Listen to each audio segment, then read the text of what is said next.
Good morning, everybody. How are we doing? How are you lovely people? Are you living your best lives? I know I am. I'm glad to have you. Welcome. Welcome.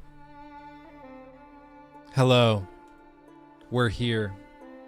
We had a little technical issue. Basically, we were trying to use Restream to stream to like YouTube, Kick, TikTok, Twitter, all of that. And I don't think it's that viable for whatever reason. It, like the latency was really, really bad. So for me talking to you seeing it would have been like a solid maybe 20-30 seconds, which is too much. And the other piece was that it was really weird. It kept like bit rates kept plummeting, and I think it's because the servers on the Restream side weren't that great. My phone is vibrating like crazy. We're just gonna clear all that. Okay, anyway, how are you guys? I may or may not be here. Love it. Love the IT crowd vibes with tech support. Oh yeah, baby. You know how we be. Some people in chat end up like 30 minutes behind anyways. You're not wrong, Leo. It is kind of funny because we'll talk about something and then half an hour later, I'll see a comment in chat when somebody's like, actually, this is how it works. I'm like, well, that would have been helpful half an hour ago. But it's just because people get kind of behind the curve. So, yeah, that is something that definitely happens. Oh man, today we're posting a video that's like a little bit different than what we normally have done. I mean, we used to do videos like these a lot, frankly. But then like I don't know, we just started finding success with other stuff, so we put these kinds of videos on hold. And it's too bad because I really like the kind of video we're gonna post today. Maybe we watch it together. You guys get like an early look at it. I don't know. Is that lazy content? I mean, it's a video like we made, so it's not like we're doing an XQC reaction. Like something we did. And then plus you guys get to see it early. I don't know if that's something we'd like. Is that an actual skull on my desk? Yeah, that's Grandma Sue. Yeah, I like to keep her close. How are you feeling about Starfield currently, Luke? Hopefully, hopeful or worried about Fallout 76 repeat? Both, Alistair, both. I mean, I just think like the evidence is pretty overwhelming that Bethesda will release another buggy, unoptimized game, because that's kind of what they always do. And so I don't expect it to be any different this time magically. You know, I expect it to be very, very similar. And so I would expect it launches pretty buggy. Now, does it launch as buggy as Fallout 76? That's one where I'm honestly like, maybe not. I mean, that was so bad. That was very exceptional. The reason, by all accounts that I can tell, that Fallout 76 launched so terribly bad was specifically because they spent so much time trying to rework the code in the engine to support multiplayer, which is something the creation engine just had never had to do before. And so like everything in the engine, for example, is based around, like all the variables are based around a singular player in a singular place. So everything's built off of that. Like, again, the good old MS Paint. Like if you just imagine that the red X is the player, everything around the player, like this is how the game figures out what it's doing, what the simulations are. This is how every single Bethesda game since ever worked. Everything was based off of the player's perspective. Once you go multiplayer, all of this has to change. Now you have a bunch of X's. Now you have a bunch of players that are all talking to each other, and their locations, their experiences, all are linked together And so you have to have a server infrastructure that's not just looking at one player and everything else. You have to have stuff based around every single one. And the engine had never had to do that before. So they went in and they customized a crap ton of code to try and support this. And spoiler alert, in case you don't know how the story ends, it didn't end well. It just didn't. So I'm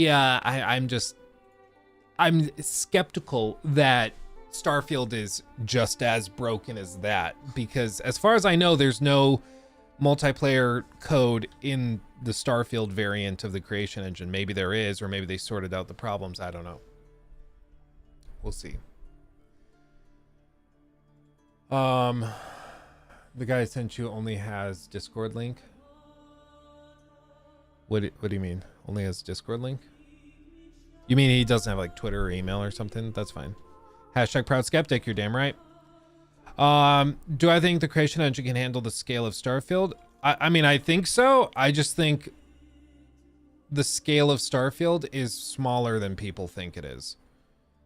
When you really listen to word for word what's being described and what they are saying is in the game, is like very large procedurally generated areas based on seeds that are determined by where you land and on what planet.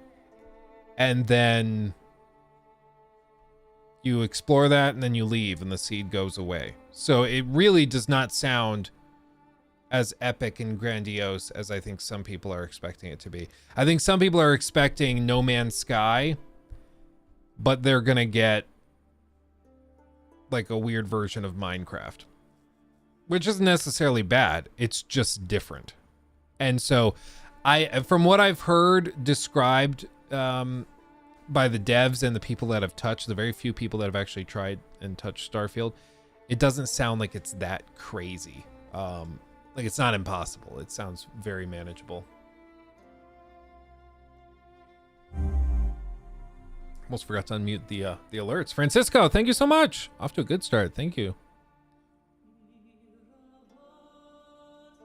Francisco C. super chatted $4.99. I hope we can talk about the support for last gen on COD when it was moved on by now on year 3. Does this reflect on the current generation sales? There is something going on with, like, it's tough because the current generation of consoles launched in the middle of COVID, and then the middle of COVID also had all that crap with supply chain issues. So we were kind of like, we tripped out of the gate with the console sales in a way that previous generations didn't. So I don't think it's like, oh, the PS5 is failing, oh, the Xbox is failing. No, it was just a very special time, like a once in a century kind of time. So I think that threw things for a bit of a loop. Because I mean, you basically couldn't buy one if you wanted one until relatively recently. Where I live, it took a solid 2 years before PS5s were like readily available in stores. That's crazy. Vasil, thank you so much for becoming a member. Awesome. So I think that's part of it. As for other things, like when I was reading through that story on Final Fantasy 16, I was blown away at just how ready Square Enix was to throw PlayStation under the bus. They're like, yeah, we love our partners at Sony, and we're really proud of our game. But the lack of install base on the PS5 screwed us. And so it seems like there's a problem, there's an issue, but more than anything, it's just why sell on 30 million platforms or 30 million users when you can sell on 150. Super chatted $5. Good morning. How likely is it that Starfield is the next Cyberpunk, as far as letdowns go? On a scale of Hogwarts Legacy to Cyberpunk. First of all, thank you for the 5. Second of all, I think it's not as likely, specifically, because there is a large proportion of players, even hardcore fans of Bethesda, that understand their history and track record, whereas many people didn't remember that The Witcher 3 launched really buggy. So if we had been much more skeptical and level-headed about Cyberpunk, and we're like, hey, they reworked all this stuff, they've been working on this for years, but super ambitious, and they've also canceled a lot of features, which implies development struggles. They're being really fishy with gameplay showcases and stuff. Like, there were a lot of red flags with Cyberpunk. But then again, they straight up lied to us, which is part of the reason that it was so shocking. Whereas with Starfield, I think a lot of us are looking at it and are like, listen, we are expecting the game to launch pretty messed up. And so when that happens, we won't be that shocked and we won't be that depressed, and we'll be able to still play the game and hopefully have a good time. But a lot of these people that are thinking it's the second coming of Todd Howard and that all of a sudden everything's going to be fixed and magical and there will be no issues at all because it's the creation engine 2, those people are going to be very disappointed, I think. So perhaps for a subset of people, it's very possible that this is another Cyberpunk situation, but I think for the vast majority of the public, they understand that Bethesda is no rock star. They are not known for putting out a super polished product, you know. Yeah, Rufus. MS Paint again. We're going to demonstrate the difference between cynicism and skepticism. Yeah, Luke trying to play Starfield without saying 16 times the detail. 16 times the detail. That's so much detail, Todd. My God.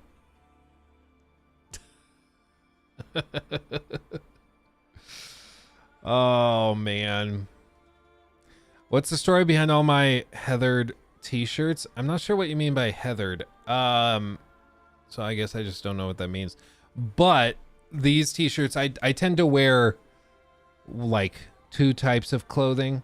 It's actually something I just did it, and then I one day read an article where it described like people like Mark Zuckerberg and Jeff Bezos and like some of these very successful but perhaps eccentric types of people.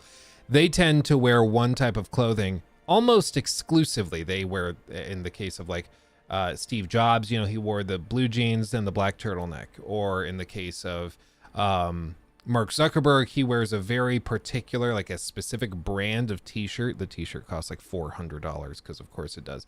But he wears one very particular type of t-shirt and one brand of pants, and that's it. And so I was reading through all this and they were like, yeah, it's just basically they value their time and mental processing power so much, very low down in their consciousness, like without even realizing it, that they just don't like to stress themselves out with picking different clothes.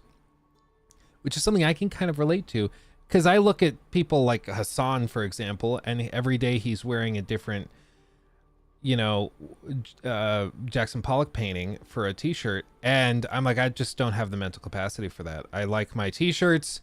These are Viore. They're very soft. All of our merch is done with the tri-blend, very premium t-shirt, and then we print on that.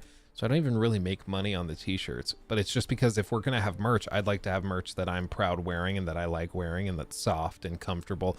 So I just, in particular, I like soft clothes and I don't like to think about what I wear.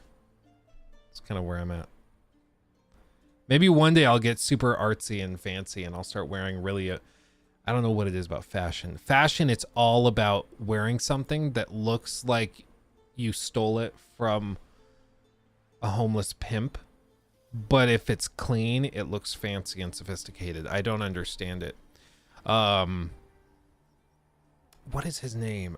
There's a musician that, oh crap, what's his name? Oh, that's gonna drive me crazy. He did In the Middle of Love. You know that song?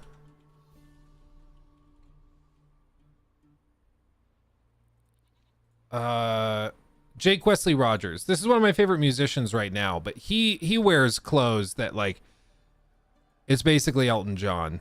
And so maybe one day you'll see me start to wear clothes like this, and I'll just with like wings and everything, the huge bell bottoms and the high heels. Yeah, maybe one day I'll start doing that. I don't know. I think I need a lot more money. Right now, I'm just like, t-shirts work. I'm good. I'm good. Oh, I wear a black and white crew neck every day. $5 a pack from Amazon, cheap but premium. Yeah, like honestly, if they're good clothes, like one of my favorite. I know this makes me sound like Asmongold, and I don't mean it to, but you know that's not the worst comparison. One of my favorite brands of t-shirts is from a brand called Dip. And you know where they sell, like, exclusively? I'm pretty sure they're the store brand of a King Soopers chain of supermarkets. I don't know why. I bought their undershirts one time in a pinch because I worked at a bank near the King Soopers, and I went in. Yeah, I think they're owned by Kroger. They're owned by Kroger, so King Soopers is under Kroger, and Dip is owned by Kroger, is my understanding. But, dude, those Dip shirts, that sounds like an insult. Those shirts from Dip are fantastic, and they're a store brand, and so they're stupid cheap. You can't buy them on, like, online. You can't buy them on Amazon or anything. They're just in Kroger stores. But, dude, I freaking love those. I'm like, honestly, who needs that $80 Kanye shirt, a white t-shirt, when you can just get these? Way better. Oh, I'm an audio engineer, so I just wear jeans and a black shirt daily. It makes it so simple. Dude, for real. The reason I can't wear black more, you'll see me, like, none of the shirts I tend to wear are black because I have a very white cat who has a shedding issue. So if I wear black, it turns gray real quick.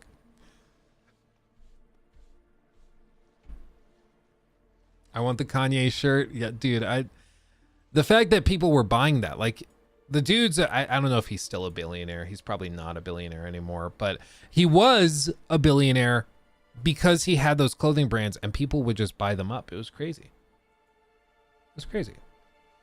Keep it casual. You sort of, yeah, I don't think you need to complicate it. I like, clothes are clothes. They work. They get the job done. Like, there are times where maybe you dress up for, like, a fancy event or a dinner or something, and I get that. I'm fine with dressing up and wearing a suit or something every once in a while. But I don't understand the whole thing with, like, I mean, maybe we can find it.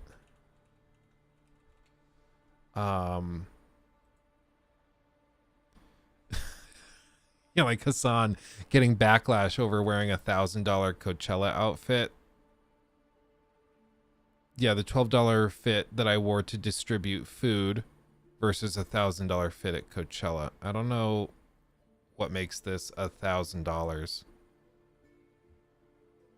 What on earth makes this $1,000?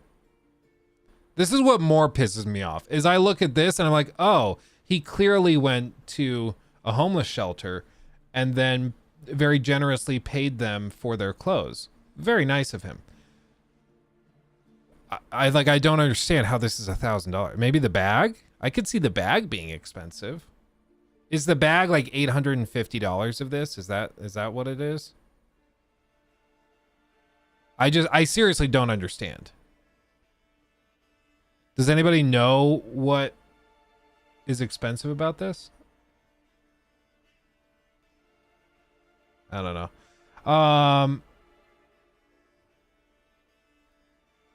Oh yeah, no, Rocky, that's definitely true. Definitely true. Yeah.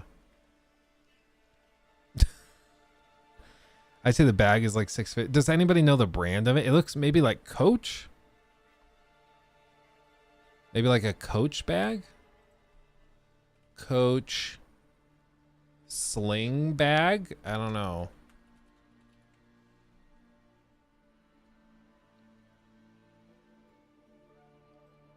I don't know, dude.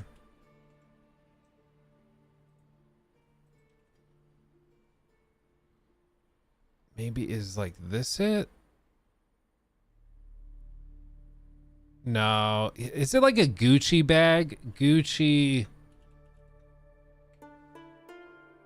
It might be a Gucci bag. I mean, if it's like one of those Gucci bags, like oh, I think this is it.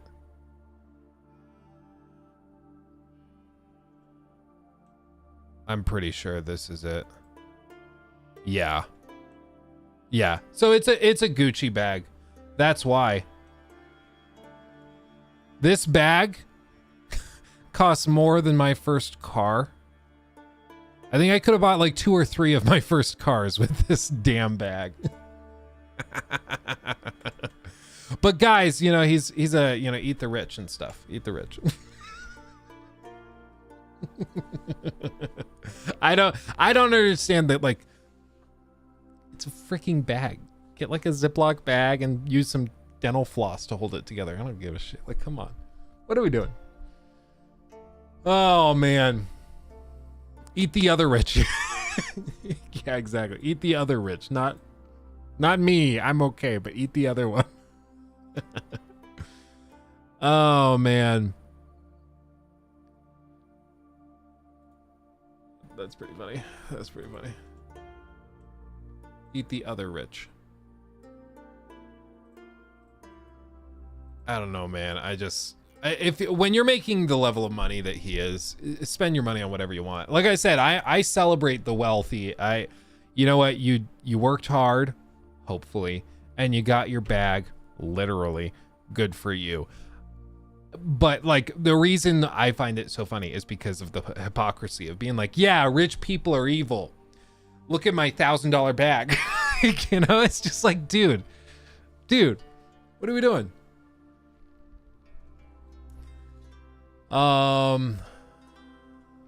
Anyway. Mirage has gone gold. Yeah, that's what I'm hearing. Thumbnail says GTA 6 live stream looking at bags. No, it doesn't. Does the thumbnail is just my face. And the title doesn't say GTA 6. That was the last stream. I don't know, guys. Do I need to like refresh it?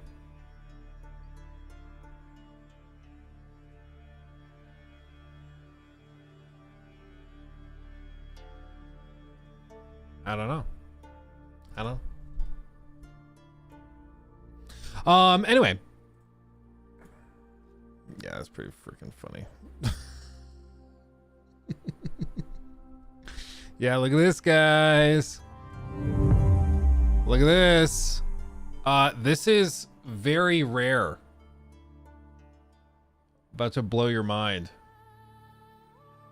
Tom Cunningham super chatted $6.37. Thank you, Tom. Only just seen your live, so not sure if you've talked about it yet, but Mirage has gone gold and is now releasing a week early. Good timing, my friend. Yes. So for those of you that have not heard, because it was announced like 20 minutes ago, AC Mirage has gone gold, and as a result, they're going to drop it a week early.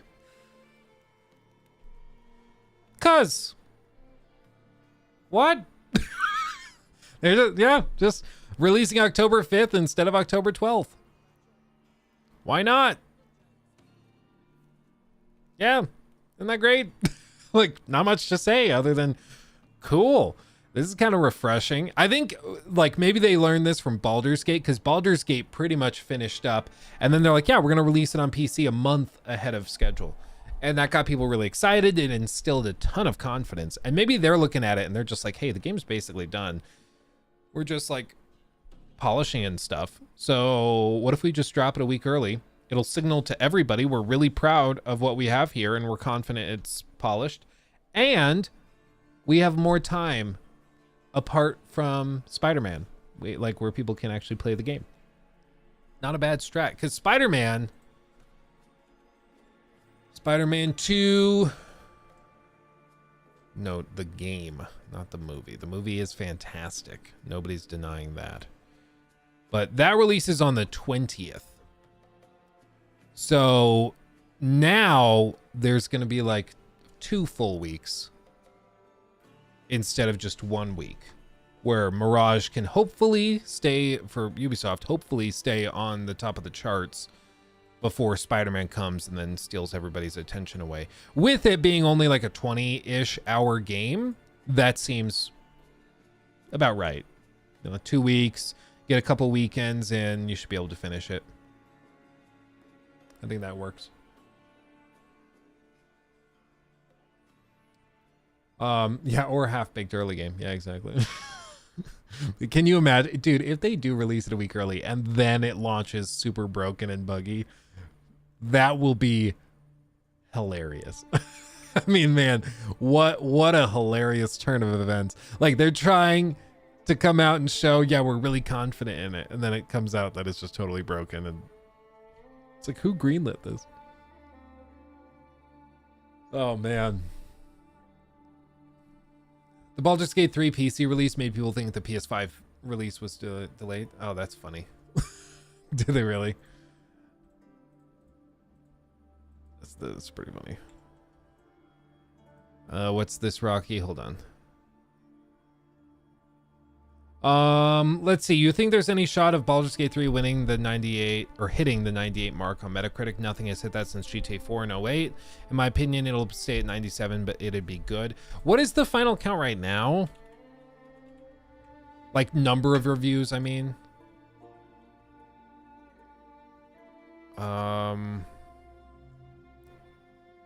Only 28 critic reviews for a standard like PC game. If we look at other PC games, and what about, what's another big one? I mean, Diablo is huge. So like Diablo, which is a huge game on PC, was reviewed and has 90 reviews.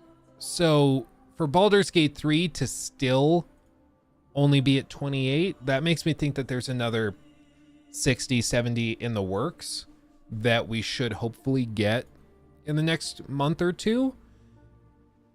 And I'd say like they have just as high a probability of pumping it up higher as they do of pulling it down. There's probably going to be a few reviews that go in there and are like, actually, it's a 2 out of 10, just because there always are some like that. But I'm sure there's going to be a lot of really good reviews. The thing is, the game is just so massive. There's no real way to finish it in time for a review like this. There just isn't. They sent it to me and my group of reviewers like 4 or 5 days early. So we had the better part of a week to play through it. And still, I was like, there's just so much here. So it's going to take a little while, but I mean, it's made a very compelling case for Game of the Year. I thought like, oh, Baldur's Gate 3 will launch and will be really popular with that niche. I never thought the like success would be this widespread, but everybody's talking about it. Like I had a bachelor party this weekend where, shout out to Corey, by the way, who's getting married. And he, like, because we're Giga nerds, he wanted to play D&D. So we played D&D. And the whole time, of course, Baldur's Gate is based on 5th edition of D&D. And so all the rules are the same. All that stuff is very, very similar. So if you've played Baldur's Gate 3, you can probably just pop into a game of D&D really quickly and understand how everything works. It's super cool. But as for like everything else, like everybody was talking about Baldur's Gate 3. When we weren't doing the D&D stuff, everybody was talking about Baldur's Gate. It's a massive game, especially with nerds, but even the broader public, it's all anybody's really talking about. Yeah, 28 right now at number 8 all time. Yeah, that's insane. It's just crazy. And I mean, what a great thing for a game that's just solid and well put together, for that to come out and be this well received. It's just so refreshing. It's just wonderful. So yeah, it's a good question, Forged. I think we're all going to be watching it very, very closely. It's just a matter of how many more reviews are actually going to come in. But yeah, really pleased by it. This one, I don't understand what this is. IGN made a video about games coming for the rest of 2023. They left out Xbox as a platform, meaning they left out Alan Wake 2, Lies of P, and Mortal Kombat 1 on the platform. On September 19th, Lies of P comes to everything besides Switch, and it's basically Bloodborne. Oh. So they just don't put the logo on the... with puppets. That's what they're talking about. If the title wasn't a dead giveaway, this adapts the beloved fairy tale of Pinocchio into a tough-as-nails, Soulsborne action RPG. Yeah, and it's coming to Game Pass day 1. Like, that's... that's not just lazy. Like, that's a big oopsie. It's not just coming to like, it's Game Pass day 1. Like, what? Gee, hopefully, you'll be able to smoke cigars until you turn into a donkey. Not enough games let you do that. Still on September 19th, Mortal Kombat 1 reboots the long-running Fighters timeline and kicks it into next-gen... Is this not photoshopped? No, this is real. Let's see. Destin Legari? Legari? I almost said lingerie, Destin lingerie, but I know that's not correct. But Destin, he says that they're correcting it. This is just like such a big mistake, though. This is an oopsie. And the biggest one is Lies of P, because it's Game Pass Day 1. Like, that's just screwy. Man. Like they said, it's coming to everything except Switch. So they said it. But, come on. We can do better, guys. We can do better. Upcoming games for the remainder of 2023. September, Starfield. That's going to be a must-play. Who gives a crap, NBA? Lies of P, that's going to be a must-play. Mortal Kombat 1. Might try it. We'll see. Payday 3. Did that look good? For those of you who have played Payday, I'm not too familiar with it, so I don't know if it looked really good to fans of the series or not. I don't know. Oh, Destin is an Xbox fanboy too. That's funny. It's funny. I also get called an Xbox fanboy daily, but then I also get called a Sony pony because I like so many of Sony's exclusives. There's just no winning. It's really, really funny to me though. Like, I don't know many Xbox like types that have like 3 PS5s in their house. Like, I don't know many. Cocoon, I have no idea what that is. EAFC. Okay. Forza. Meh. AC Mirage. We'll be checking that out. Lords of the Fallen the next day. Oh, baby. Alan Wake 2. Seems like there's a few people very, very interested in Alan Wake 2. And a lot of other people are kind of like, whatever. I don't know. I mean, I guess. Let's do a poll real quick. Oh, is it FIFA? Oh, it's FIFA. Oh. Here, I'm going to do a poll.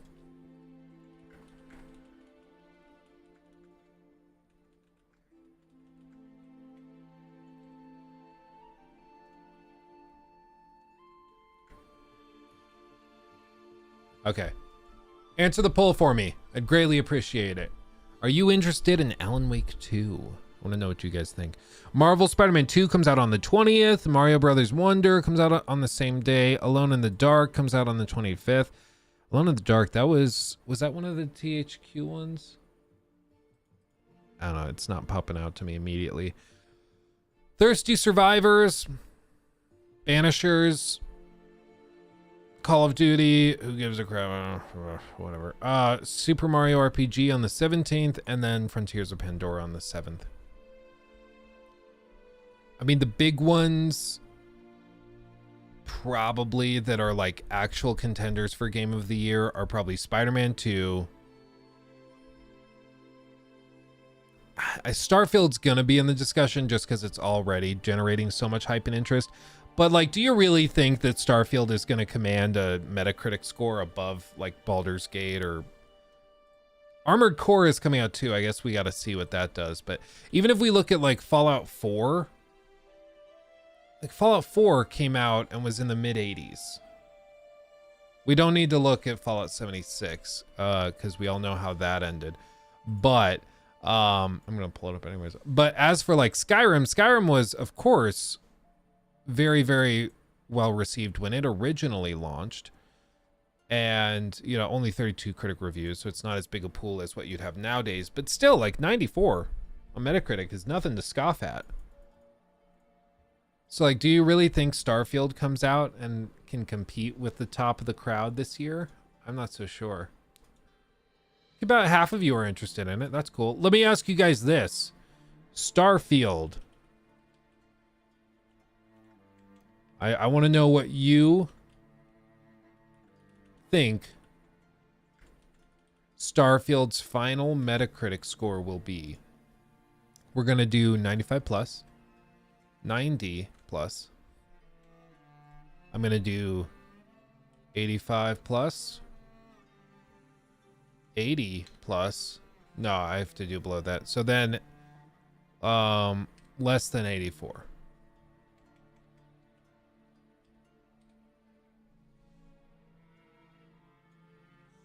Actually, let me be even more aggressive. Let me do less than 89, and then we'll do less than 79.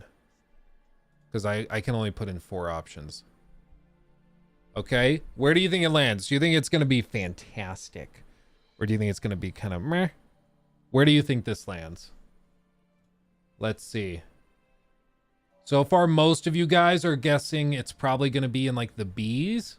So somewhere in the 80s. Very few think it's going to be above a 95. Interesting. Okay. High 80s. I think that is a very level-headed take. I think somewhere in the 80s is most likely, because even if it comes and is polished, you have to ask, okay, but how is the actual game? Like, unfortunately, just getting over the hurdle of performance is a pretty big hurdle for Bethesda normally.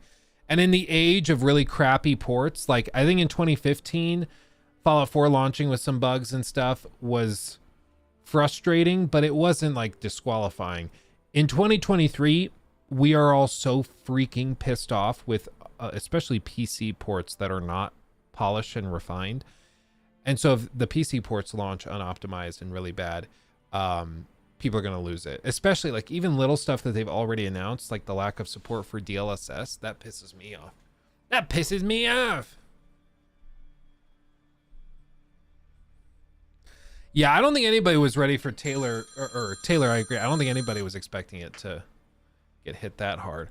The missus is calling, so I'll take this. I'll start playing this video that we are going to publish later today. You guys get an early look at it, okay? Okay, I'm just going to go on mute and answer it. You guys know that one of my dream games has been, for a long time, a Pirates of the Caribbean game. Like a really high production value open world adventure game set in the Pirates of the Caribbean universe. And I just always assumed that that was not a thing because it just never happened. However, Jacob, my editor who puts these videos together for us, told me that there was one such project that never saw the light of day, and he took the liberty of writing a few pages about it. So we are going to explore this story together. I know next to nothing about this game, and we're going to learn about it because apparently my dream game was a thing and was canceled by the one and only Bob Iger, which is just tremendous. Get ready for a story about a game that very nearly took the world by storm and would have beaten Black Flag to the market by 2 years. So dude, this thing was set to release in like 2011. So this is an oldie. It was called Pirates of the Caribbean Armada of the Damned, and it was being put together by Propaganda Games. What a tremendous name for a studio, right? Like imagine if they had like a TV studio instead of Fox News, it's like Propaganda News. That would actually be really, really funny. And it was set to be published by Disney Interactive Studios, which has at this point been pretty much entirely abandoned. Bob Iger, say what you will about him, he's been in the news a lot for this strike that's going on right now for reasons that I think are very justified, but he has single-handedly, steadily whittled down Disney's participation in the video game space, instead going entirely to like licensed media, giving EA and Ubisoft the ability to develop games, and then they just give them IP to do stuff with, like the Battlefront games or like Star Wars Outlaws, for example, or Kingdom Hearts, right? Kingdom Hearts is also in that category of tremendous game. I know there's some Kingdom Hearts stans. I'm not one of them. I'm sorry. I just can't take Mickey Mouse in a black trench coat seriously with him like, oh no, Gimbledore is gonna kill everybody and destroy the universe. We have to get together. And then somebody with like an anime haircut shows up. It's not for me, fam. It's just not for me. I'm sorry. Say, fellas, did somebody mention the door to darkness? So Propaganda Games was formed in 2005 under the umbrella of Disney Interactive Studios. The company was made up of former EA developers, and since they were existing within the massive dome that is Disney, Propaganda Games had a slew of big IPs at their disposal. And so naturally, Propaganda Games chose to start their first game with an IP that is synonymous with the Disney brand. Turok. Turok? What the... What is Turok? Hold on, let's look it up. So apparently in this game, you fight dinosaurs with like assault rifles and grenades and stuff. Huh? How did I not know about this game? How is this like a sleeper? This is crazy. Okay, you've caught my attention, propaganda games. Interesting. Now, apparently, Turok was an established IP on the N64. Makes sense why I don't remember it. I was a baby. So a reboot for a new generation of consoles is a pretty safe bet for a brand new studio, at least when you rewind the clocks to 2008. When the reboot was released, it received mixed reviews that tended to swing more positive than negative, which honestly is not a bad go of it for a studio's first release. I mean, brand new, they're devs from another big company, they've never done something together. To get moderately positive reviews, I'll take it. But perhaps more importantly, the game was considered a commercial success, selling over 1 million copies. And as a result, the team at Propaganda started early work on a sequel. But before Propaganda could get to Turok 2, they had to finish up 2 other projects that they had been working on. The first project Propaganda had to finish was the often forgotten Tron Evolution. And the second project was one that, similar to Turok 2, would never see the light of day. Pirates of the Caribbean, Armada of the Damned. Oh man, how heartbreaking would it be to like come out swinging with your first game? It's dinosaurs, you shoot them with rocket launchers. It's just everything you want from a Jurassic Park game that you've never gotten. And then you get access to another huge IP and then your company shut down. Like, I can already tell this story is going to be just tragic. We're already there. You gotta love big corporations just shutting down games because reasons. After the release of Turok, Propaganda seemingly earned the trust of Disney, at least to the point where they could use one of their biggest brands of all time, that being Pirates of the Caribbean. And I'm back, guys. Sorry for the delay. How are you liking the video so far? Real quick, I'll just let you know. So basically, Nikki called because she's like, yeah, so she's nursing the baby in like the family room, and a guy came up and is just like pounding the door at the front. It's like, what the hell is going on? And like just pounding the door aggressively. Basically, like the guy that lived here before us was like one of those types where he just takes on loans or moves in somewhere, doesn't pay anything, and like he racked up a lot of debt that he didn't pay. So when we first moved in, for the first like month or two, we had guys in like big black SUVs, big like 7-foot tall monstrosities come up, and they were debt collectors, and they'd come in and like pound the front of the house, be like, Sean, get out here. Like scary stuff. We're just like, he doesn't live here anymore. Like, he moved out, he bailed, he's not here anymore. And after like a month or two, those people stopped coming by and stopped messing with us. But we're thinking this guy that just was doing that was probably a similar thing. It's kind of insane that they can just come up onto the property and then do that when the person hasn't lived there forever. Like, seems odd to me. It's why I've always liked the idea of living in like a house that has the front gate and then like the driveway that you get to the house with. I like that, because then like if I don't want you on the property, you're not even getting up to the house. You know, you're not getting up here. You're not getting past the gate. But when you're in a neighborhood, like people just come up to your front door all the time. One of the things that drives me crazy is when the solicitors come up and then they knock on the door even though you have the no soliciting sign. And then when you're like, I have the no soliciting sign, guys. So if you're soliciting, I'm not interested. And they're like, oh, sorry, I didn't see it. But if you want, I can just tell you real quick about what I'm here for. It's like, bro, stop it. Yeah, that AC Mirage news is crazy, guys. That's wild. Like, it's pretty insane. Just moving it up a week. DLSS 3 frame gen would be so helpful in Starfield, so is them not having it. Yeah, I think it's because they probably have rights and deals with AMD, since AMD produced a lot of their stuff for the Xbox. That's my interpretation. Get yourself a good rifle. Yeah, well, it's one of those things people have asked me before. They're like, do you have like guns and stuff in the house? And I'm like, here's the thing. If I did, why would I tell you? Like, I could tell you, yeah, no, I've got 1,000 guns in the house, or yeah, I've got a Glock, I've got an AR-15, I've got 15 shotguns, I've got all this stuff. But I figure if you want to F around, you'll find out real quick. You know, you're gonna find out real quick. Okay. Anyway, this is the video that's gonna go up later today. It's on, as you guys saw, the Pirates of the Caribbean game that never was. And it's just freaking depressing that this hasn't gone anywhere.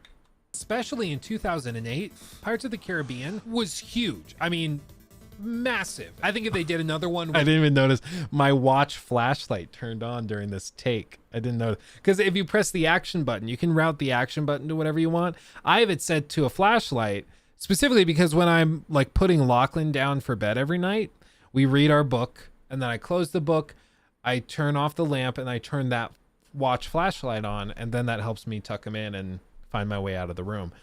It's actually probably the most useful thing about the Apple Watch Ultra, honestly, but which is kind of sad, but I use it all the time. But every once in a while I like crane my arm and my fat skin from my forearm presses into the button, it'll turn on, and then you have an entire take where I just have like a big white screen on the whole time.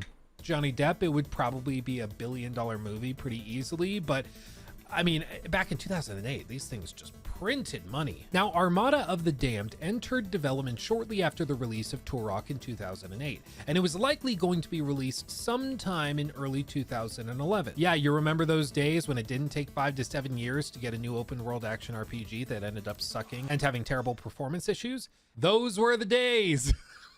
This would make Armada of the Damned the first real deal single player pirate game that featured both ship combat and land combat, as well as a story. And since Black Flag wouldn't release until late 2013, it was going to stand on its own for a good long while. Now, yeah, and it's easy to forget, like, this game, which never released, served as direct inspiration for Black Flag. Like, a lot of the things that make Black Flag great were established in this, which never even got released, which is just kind of depressing. But the amount of info we have on Armada of the Damned is pretty deep, considering we're talking about a canceled game locked up in the other Disney vault. You know, the vault with all the racist shit. Oh no, it's in that vault. Oh no. Yeah, Disney's got some pretty deep vaults for stuff that they don't want you to know about. It's too bad that this one got tossed in there too. But the info we do have paints a picture of a game that is ambitious and incredibly unique for its time, with most of that uniqueness coming from the mix of ship and ground exploration, something that is certainly more mainstream now, but back in 2008 when this was being ideated, it was very novel. Now, fascinatingly, we actually have trailers, we have gameplay, we have interviews with devs, we have reports and articles. There is a ton of information about this game. Okay, this is at E3. You can see Pirates of the Caribbean, Armada of the Damned. They had marketing stuff here. They had a booth at E3. Like, this was pretty hardcore. Now, my understanding is it was playable at E3. Like, you could actually go and play this. Which, again, just makes it all the more depressing that it never saw the light of day. And we're doing something different with that. So as you acquire your ship, as you repair it and upgrade it, we're kind of making sure that you invest in it as much as your character. It's really important that you recruit your crew and manage your crew, because that gives you additional rewards, additional upgrades. Ultimately become the most revered vessel on the sea. But that's one side of it. Then we have all the classic on-land experience. So we have our land combat. But then there's multiple towns and there's dozens of islands to explore and discover, and there's hundreds of characters in this game that you can actually talk to, gain quests from, and just explore the game as you see fit. I'm so sad this isn't a thing. This looks great. In all likelihood, it probably would have launched and been a disaster and would have launched to like 60 out of 100, but man, I can dream. Can't I? I can dream. Pretty eye. Do you remember Pirates of the Caribbean Online? Oh, we can look at that after this. Everything sucks. Okay, to go through some information that we do have about the game, you play as a character named James Sterling, a pirate captain looking to make a name for himself. That's original.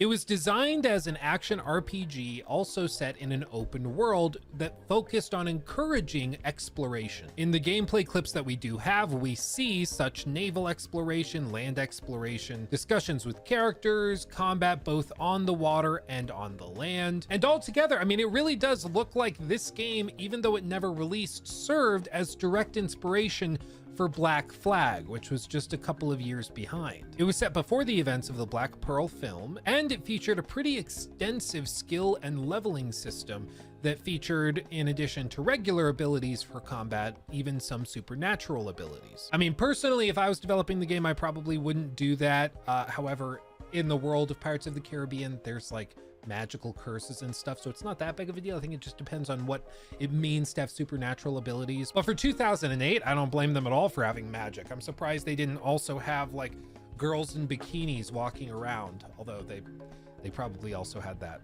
2000. All right, I have to do the XQC reactions. Chat, that's crazy, dude. Dude, it's crazy. 2008 was a wild time in gaming. You would also choose between being a legendary or dreaded pirate, with your decisions mattering and reflecting what kind of pirate you were, either dreaded or legendary, with branching dialogue options and presumably consequences within the story based on what you chose to do or not do. You would also build your ship up from a simple pile of lumber all the way to the point of it being the most powerful ship on the 7 seas. Oh my god, is that a chicken?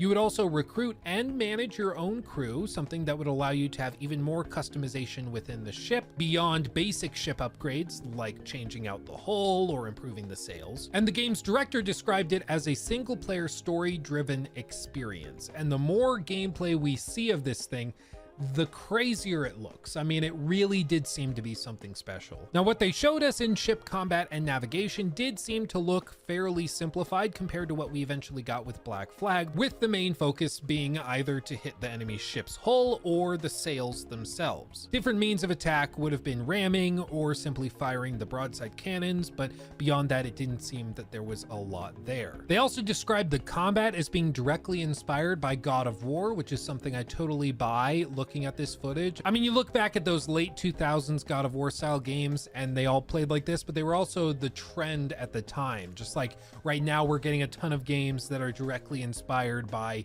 like Elden Ring or other action RPGs out there. It's no surprise that a lot of these games' combat systems looked similar to each other, but this one honestly doesn't look that bad. They also have some sequences like this where you can see just the scope of what they were trying to do. Look at that island. Presumably, it's so depressing we don't have this. It's so sad to me. It's so sad. Drizzy, I'm glad I could do that for you, my friend. You got to get teary-eyed about it. You got to get like really, really emotional. For those of you who missed out on that stream where we looked at the video from back in the day of the guy that like was getting teary-eyed and choked up talking about No Man's Sky, which never actually launched, or which it did launch, which never, I guess, materialized in the way he wanted it to. And at that point, it hadn't launched yet. That was one hell of a stream. I mean, that was a good time. That was a good time. Well, I mean, at this point, we're about halfway through the video. If you want to go and hear how it got canceled, what happened, and why, go check out the full video on LukeStevensTV.com. No, just kidding. It's on YouTube. We'll post it on YouTube here in just a minute, and you can go finish watching it and see kind of what happened, because the story of what happened is depressing. Very sad.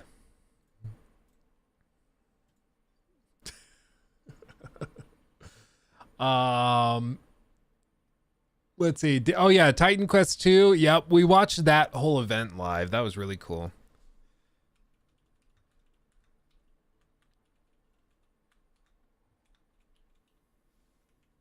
Let me see.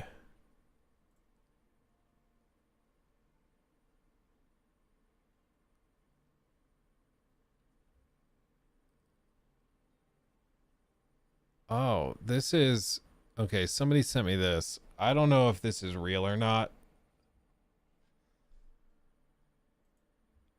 Huh.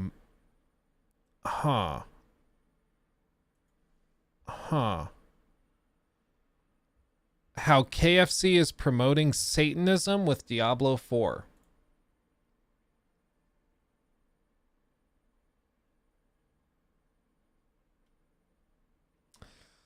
There was a term I used the other day that people weren't familiar with. There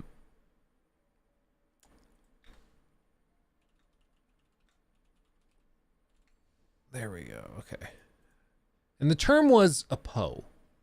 This was because somebody came into chat and said that like they thought Starfield was basically already confirmed to be the best game of the generation and there was no point and blah blah blah. And I was like, I can't tell if this person's a PO or not. And this is one such occasion where I can't really tell if this person's a PO, because the meaning of Poe's law is just that it's a popular adage that says satirical expressions of extremism online are hard to distinguish from genuine ones without indicating intent. In other words, it's like, yeah, not sure if Poe's law or just insane. You don't know if somebody is saying this seriously and they're crazy and ridiculous and they actually believe that KFC is promoting Satanism, or it's like just he's joking about it and it's just a character. That's just putting it out there. You know what? Let's see this. Convince me, Vlad. Almost 1 million subs. Okay, first of all, is this like a gaming YouTuber? Or is this somebody? No, he's a pastor at Hungry Gen Church. About deliverance, spiritual warfare, prayer, fasting, and relationships. Okay. We're not going to get into like deep religion or anything. I just want to hear how he says that KFC is promoting Satanism. Color me intrigued. Lilith, as mentioned in Isaiah 64 as a night demon, considered by some as Adam's first wife, has to do with Diablo 4 game currently being endorsed and promoted by KFC. Now, the Diablo games have been around for a while, starting when they were released first in January 1997, and back then, people didn't really accept the game's openly satanic themes and stories. But things have really changed. Stuff that used to be strange and impossible, like occult, Satanism, witchcraft, radical gender ideas, have become mainstream. God forbid, radical gender. Oh, God. And strongly influenced American culture today. These ideas are also so widely accepted in the USA that even the KFC feels very confident in teaming up with Blizzard to promote the real character of the Lilith demon, a creature. Oh, no. The Colonel's in on it. The Colonel is helping. I knew that chicken tasted too good. Those 11 herbs and spices, some of it is like Satan dandruff and stuff. I knew it tasted too good to be true. Mentioned, as I already have said, Isaiah 34. As you can see, KFC website. This is not some kind of a demon website. This is a KFC fast. A demon website. I would love to see a demon website. I don't know what that is. Yeah, it's a KFC website. They did a deal with Blizzard where they promoted Diablo 4 with some like satanic chicken. Yeah. This makes it taste so good. Fast food. I mean, it's probably still, I think KFC is good, but I mean, Chick-fil-A is also really good. I think the homophobia makes it taste extra good. You know, it's just something about Chick-fil-A chicken just hits different. Chain restaurant website has a promotion going on right now. My Diablo rewards. So if eating the junk food is not bad enough already, now you can have a little cherry on the top of the cake. You can be a part of the promotion. Yeah, do you think this guy eats shellfish, even though that's also outlawed in his book? Campaign and get a little Lilith, and as well as it's an old covenant, Luke. Okay. Other characters that are technically or supposedly fighting the Lilith, which are demons themselves, as part of your package of eating at KFC. Now, the company that promotes and creates this Diablo 4 video game on their website talks about this game. It has a commercial, which I'm not going to play, but it has this. Because it might suck you in. Satan might get his talons in you if you saw that trailer. You might actually want to play it. Thank you, Isaac, for the 5. I will, yeah, I am trying to finish it a couple of times, actually, with a couple characters before doing the big, long video. So, yeah, I'm working on it. It's just a huge game.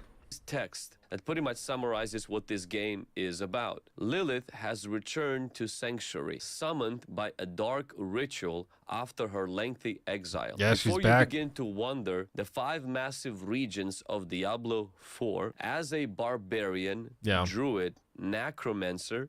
Oh god, they're raising people from the dead in this game. Only a demon would do that. Or sorcerer to undo the agony Lilith exacted on the world she helped create. We urge you to reuse this launch guide and let it aid you in your triumph over evil. So pretty much, yeah, like he realizes that like you're fighting the demons. You know, like, does he realize that? It's like one time I did a play early in college. Like it was one of the first things I did in college for like a theater elective I was taking. And I was in a play called The Last Days of Judas Iscariot, and I played Satan. And funnily enough, like my parents were like, they were upset about it, but they were more okay with me playing Satan than another play I did called A Bright New Boise, written by the same guy that did The Whale, the movie that Brendan Fraser was just in and won all those awards for. It was another play he wrote called A Bright New Boise. And in that play, I played a character named Alex who was gay. And my parents basically like didn't want to come see the play because I was playing a gay character. That apparently was over the line. But I was like, so Satan's okay? How does that make sense? But you know, even if they were upset with me playing Satan, I was like, he's still the bad guy. Like, yeah, I'm performing as Satan, but I'm not like saying he's like the good guy in this story. Like I just don't understand it. It's like, yeah, freaking out over Doom, saying Doom is satanic when you're murdering demons to save the world. Exactly, GT Dream. It's like you realize like he's the bad guy. Like we're fighting the bad guys. I know you're upset about a demon in the story, like, but come on. What are we doing? Rango, thank you for the 2. Yeah, it's Pizzagate all over again. Dude, the whole Pizzagate thing. There's somebody relatively close to us that we see every once in a while, and they are very much into all of the Pizzagate stuff, all of every conspiracy theory you can think of. Adrenochrome, pretty sure she's also a flat earther. Like we've just heard all the stories about it. And when you're that far down the rabbit hole, there is no saving you. Like you just have to smile, nod, and then move on. Like there's just no talking sense to you. This game, Diablo 4, focuses on Lilith coming back because of some magic and ritual that was accomplished.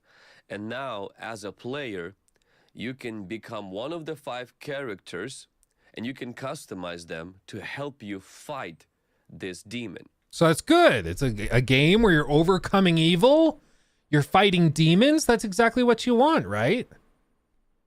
Why is that bad? Surprisingly, each one of these 5 characters that fights Lilith are demons themselves. The barbarian is a strong warrior who fights up close with powerful weapons. So he's basically a Chimo, basically, is what you're saying. He's just as bad because he fights up close with powerful weapons. That's over the line, that we can't allow that? Okay. The druid is a nature-focused character who can transform into animals like bears and werewolves. Oh, and I thought the devil was bad. The necromancer, which the name should tell you what that is, it's a character who controls people who died. They raise skeletons, command them to fight, and use curses to weaken enemies. You know, kind of like in the book of Matthew, I think it is. In that gospel, not in the others, but in that gospel, when Jesus dies, an army of thousands of dead people rose in Jerusalem and allegedly walked the streets. Kind of like that. Jesus confirmed, first necromancer. The rogue is a fast and sneaky character who excels at ranged combat, and the sorcerer is a character Dude, you gotta be careful showing pictures like that on your channel. You might get some of these Christian thirsty boys that get in here and are like, ooh, maybe I do try this game. who specializes in magic. What does the Bible teach us about these things? Well, first and foremost, I want to address the issue of Lilith. The Lilith has been this figure that has been debated on and talked about in mythologies and so many other things. Some people actually believe that Lilith is Adam's wife. It comes from Jewish mythology, where Lilith is seen as a supernatural figure associated with darkness, demons, and seduction. Yeah, since she's a really, really sexy demon. Yeah, that makes sense. Claim she was the first wife of Adam before Eve, and she refused to submit to Adam, and therefore she went into rebellion. This is what's also funny about this to me. Like, he's a Christian pastor, and Christianity came after Judaism. Jesus himself was a Jew, and he just acknowledged that, like, this story comes from Jewish mythology. I'm like, but you think like a different version of Jewish mythology that you're calling mythology. I'm not calling mythology. That you're calling it mythology. You think that that's factually accurate with the Garden of Eden story? Like, what are we talking about? Like, I think, did he just admit what I think he admitted? Like, that he knows it's all just stories? A reference for that, and this actually comes from some Jewish scholars. Not everybody believes or accepts that in Jewish community, but still that idea is there. Okay, who gives a crap? Like, okay, like, in some people think that she was the wife of Adam. Boycott this game. Like, what? In Genesis chapter 1, men and women were created on the same day from clay. But in Genesis chapter 2, it seems to show that God created a man and then he created a woman from a man. So some of these Jewish commentators in a Jewish Midrash, which Midrash is actually a Jewish body of like a commentary on the scripture, what they actually do to reconcile these two chapters of Genesis that seem to contradict themselves at first, they say that these are two separate events, rather two accounts of the same event, and they say that Adam's first wife, Lilith, rebelled, and therefore God went and created the second wife for Adam. Now, cool story, bro.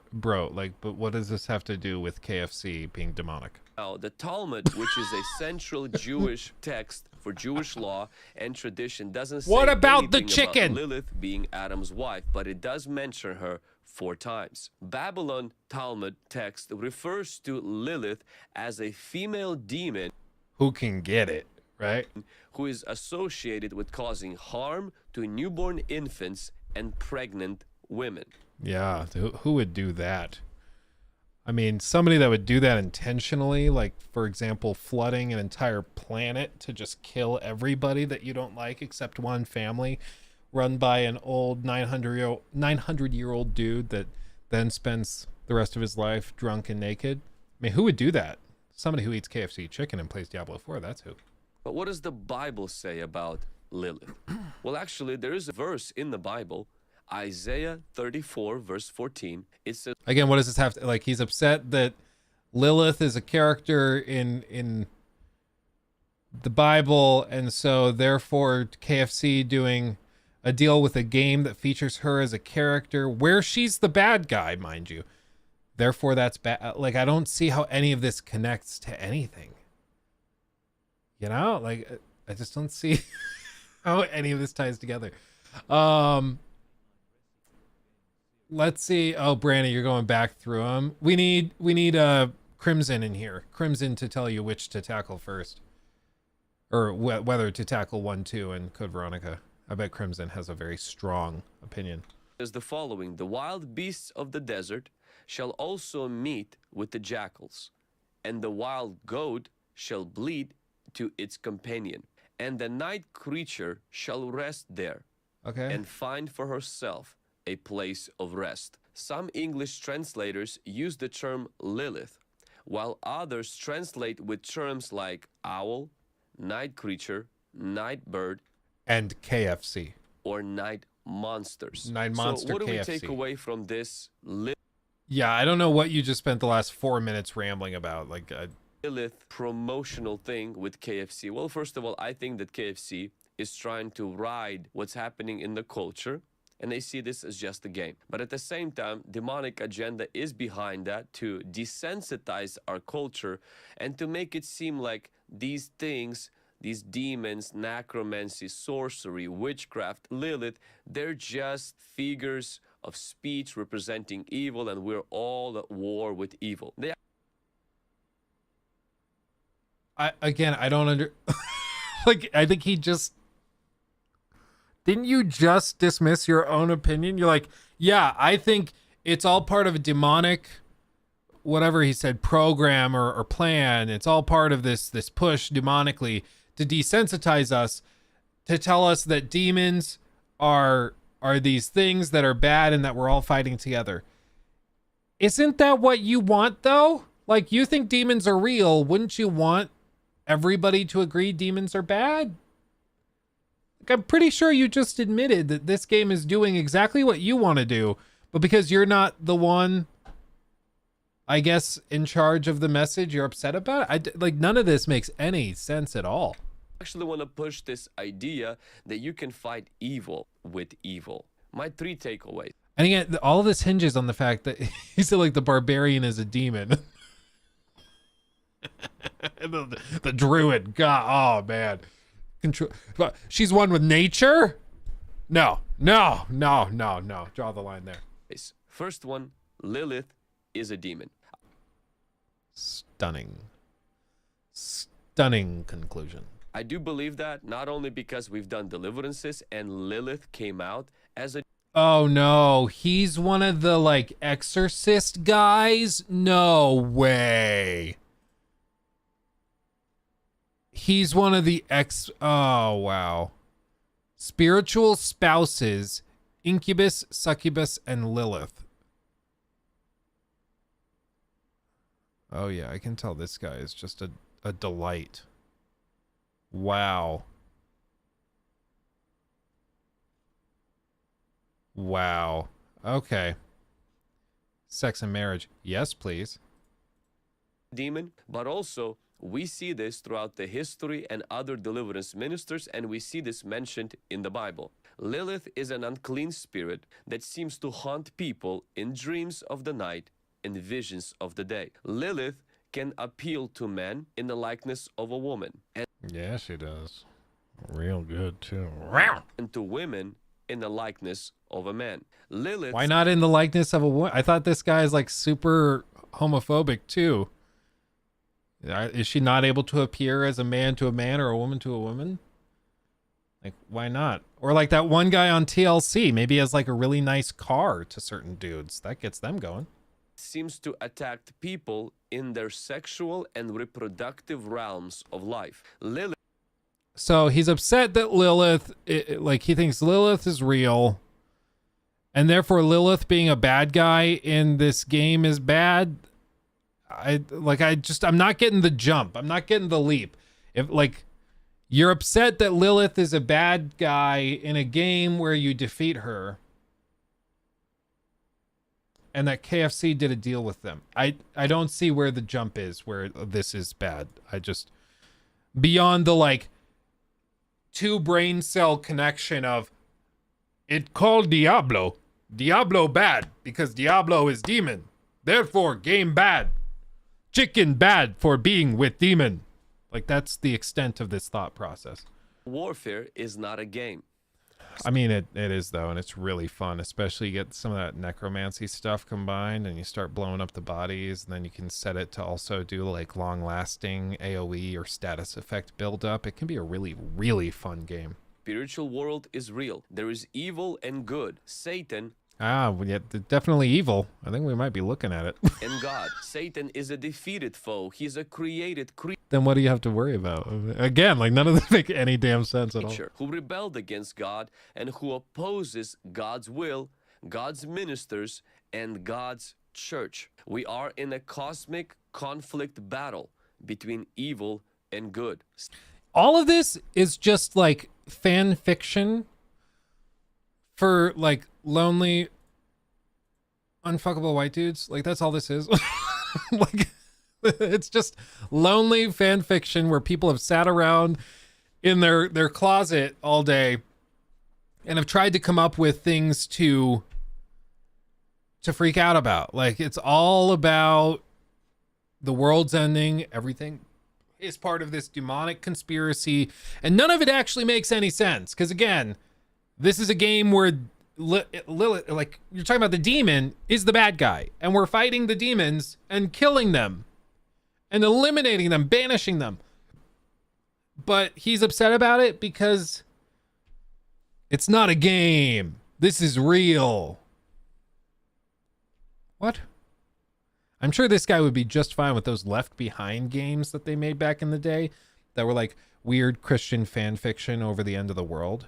I don't know if you didn't grow up in like a really hardcore Christian household like I did, you might not be familiar with that. But yeah, it was like they made video games about the end of the world where you were not taken in the initial rapture and then you had to fight on Earth afterwards. It was like a whole thing. But I'm sure he's fine with that. But I mean, you look at all of his videos, it's all about fight with fire, fresh fire, woke transmedia, authorita. This is war. Like, he's also obsessed with fasting. Like, he's obsessed with misery. I just don't understand. Like, your life is so much more valuable than somebody like him would make it out to be. For him, you're just like a pawn in this grand chess game of demons, and they're not wizards because they're angels, but they have magical abilities and stuff. So it's basically magic, but don't say that because that's offensive. But man, what's more upsetting than anything is that this guy is getting hundreds of thousands of views on these videos, and it is filled with nothing but rubbish. That's what's more upsetting. So all told, this entire video basically boiled down to KFC did a deal with Diablo 4. Diablo 4 is about fighting demons. And even though the demons are the bad guys, because you play as barbarians, which are also satanic to him, that makes it also bad. And therefore, this is another sign that Satan is fighting the culture war and that you need to go to his church and give him money. Makes sense, right? Adds up. Wow. Oh, man. Wow, the fact I remember Left Behind franchise books, movies, and games actually makes me kind of sad. Yeah, dude, for real. Has he played that Jesus game? Probably. He probably would say that that's not even a game. Jesus isn't a game. Don't play it. Speaking of stupid shit, Andrew Tate jail stream draws 500 or 50,000 viewers. Wow. I honestly believe Andrew Tate is going to be one of those guys, kind of like Leafy, where in like 5-10 years, most of his audience will have grown up into adulthood and will just kind of snap out of it. Because so much of it is just like 13, 14-year-old kids that are just looking for a role model, and they're trying to find it anywhere they can, and they found it in a strong personality in the form of Andrew Tate. But eventually they'll grow up, they'll kind of snap out of it and be like, oh no, the sex trafficker? Yeah, I'm not into that. I'm not into that. And they'll just kind of move on, but we'll see. We'll see. Fingers crossed. But man, I don't know, that video, man, that was something else. It's just, it never like ceases to amaze me at just how like basically nonsensical it is. It all just comes down to saying a bunch of stuff, but when you try to chart out what is actually being said, it doesn't make any sense. Like, he's not actually saying anything. It's just like one flow of consciousness to the next, where he's upset about this, upset about that, and then this thing also upsets him, and so it all ties together, and just like, we're victims and we're being oppressed, and that's it. And then everybody in the audience is like, well, he said some things, I wasn't paying that much attention, but yeah, that makes sense. Like, that's it. That's as far as it goes. Oh golly. Okay. The Pirates of the Caribbean game that never was. Let's publish it, baby. We'll try this thumbnail first, see how that does. Hopefully well. I'm so glad I was born and became an adult before all these stupid things that the internet just amplifies. Yeah, it's why, like, honestly, I'm a firm believer that most of this crap, the best way to fight bad ideas is with just making fun of it. I really think that that does a lot of it. Like, flat earth was basically erased from popular discourse because it was just mocked into oblivion. Like, at the end of the day, a lot of these types of people are not convinced with like facts, reason, evidence, and rationality because they aren't thinking rationally. You can't speak rationally or convince somebody rationally who isn't thinking that way. It just doesn't work. It's two different languages. If somebody is just like, I take this thing on faith because I want to believe it, like flat earth, they're like, yeah, I don't have the evidence to back it up, but I'm going to find the evidence one day and I'll prove it to you. You're not going to be able to convince them by saying, no, look at this evidence that says it's not that, because they're not concerned with evidence to begin with. So how do you get them to change their mind? You tease the crap out of them for being dumb. And it works. It works. Eventually people are like, yeah, I just can't keep up with the public ridicule. You offer those answers. You offer the evidence to them if they want it. For when they're deconverting. But in the meantime, if you just poke fun and make it so socially taboo to be them, a lot of people are just going to slowly whittle away and it's going to break down.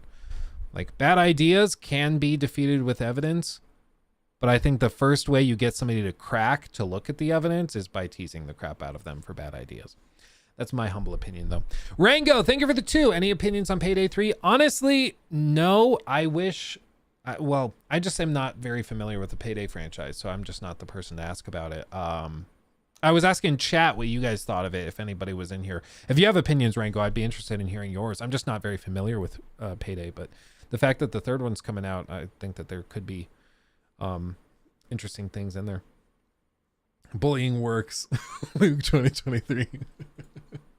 Yeah, I can't wait for somebody to take that out of context. I'm like, yeah, we get to tease people for bad ideas, and that's part of the fun of internet discourse. And I think it's more effective than anything else, honestly. I used to be of the mind that, oh, well, if somebody holds a belief that's irrational, you just show them the evidence, walk them through it, and then they'll change their mind. I'm very cynical when it comes to that kind of stuff. I don't think most people, especially online, are actually that concerned with whether what they think is true is true. I think most people just hold to what they believe because they want to believe it. Because usually when you ask them why they think something, it whittles down to just, I just do, or I was raised to think this way. Like, it just never really goes anywhere. Yeah, I don't think you can reason with a lot of people. Yeah.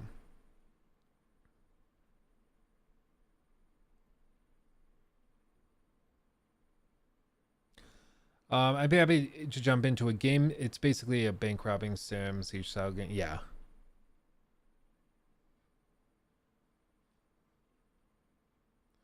Starfield is great. Yeah. Can't equate bad ideas as good ones that... You can't equate bad ideas as good ones that are unpopular. Oh, yeah. No, it's just... The way you determine whether an idea is good or bad is with evidence. But that's only something that's going to be useful if you're looking at something critically and skeptically evaluating evidence and things like that. If you are just not looking at things that way, it's just not going to matter because you're just not looking at things that way. I need the bullying works clip now. Need it for war or work. Yeah. Yeah, peer review. Peer review is a great example, but 99% of people don't think in the way that peer review Devil-eyed works. Elvis super chatted $19.99. I need the bullying works clip now. Tears of joy, I need it for war. Need it for war. Thank you for the 20. Yeah, Devil-eyed Elvis. Oh no, we have a devil in our midst. Don't tell that pastor guy we just watched. Oh, we'd be in trouble. This YouTuber responded to my video and he had a demon in his chat. Wasn't even hiding it. He had devil in his name. Confirmed. Luke is I don't even know. I don't remember the name of it. Oh crap, there's the name of a certain type of demon. I don't remember what it is. He's a demon. That's the point. A devil. Okay, let's see this. Rocky got us this little tidbit of news. Yeah, he has a dead person on his desk. Clearly, he's not concerned with anything. And he has Ellie in his cabinet above him, and she is the world's most well-known lesbian, which is basically like committing human sacrifice if you condone that type of behavior. Oh. Oh man, what a sad existence it must be to live like that. Man. Okay. Yeah, Lucifer. Oh god. Lucifer. Here we go. Far Cry has a new boss in charge of the Ubisoft IP. Interesting. A former narrative lead, Drew Holmes, is the new IP director for Far Cry at Ubisoft, hinting at potential changes for the franchise's future. I think this is good. They kind of needed some fresh ideas because the last like 4 games felt just like slight updates to the previous one. So they got like incrementally bigger and badder in a lot of ways, but they never really did anything that fresh. So I think this is very, very good. Devil-Eyed Elvis super chatted $9.99. You're most welcome. I ran across the Luke is all right crowd on Facebook a while back. 2 sides, same coin. 2 sides of the same coin. I think, again, thank you for the 10. That's even further generous. I think you just doubled all of the super chats for the entire stream in 2 minutes. So thank you. Yeah, I don't know. Part of the tricky thing is like, you guys have like witnessed in real time my like maturation, if that's a word, and evolution as a human being. Like the things I thought and believed, both like politically, religiously, everything, back in like even 2016, 17, 18, totally different from where I am now. Like I had a pretty serious growing up period over the last like 5 years where I've just like reevaluated pretty much every position I've held in my life and dumped a lot of them, maybe even most of them, and completely rebuilt who I am. So it's been very interesting, to say the very least. But I've wondered, like, I think in one of my like Batman Arkham videos, I make some reference to like the Clinton conspiracy theory or something. I say something like, look into the Clinton thing with all of her friends dying around her. I say something like that. And like little stuff like that I used to throw out because I was kind of a crazy person. Devil-Eyed Elvis it's wild. $49. You can grow up a lot. 99 cents. Well, we can't have that. Jesus. Congrats on the new Munchkin and being based and balanced, brother.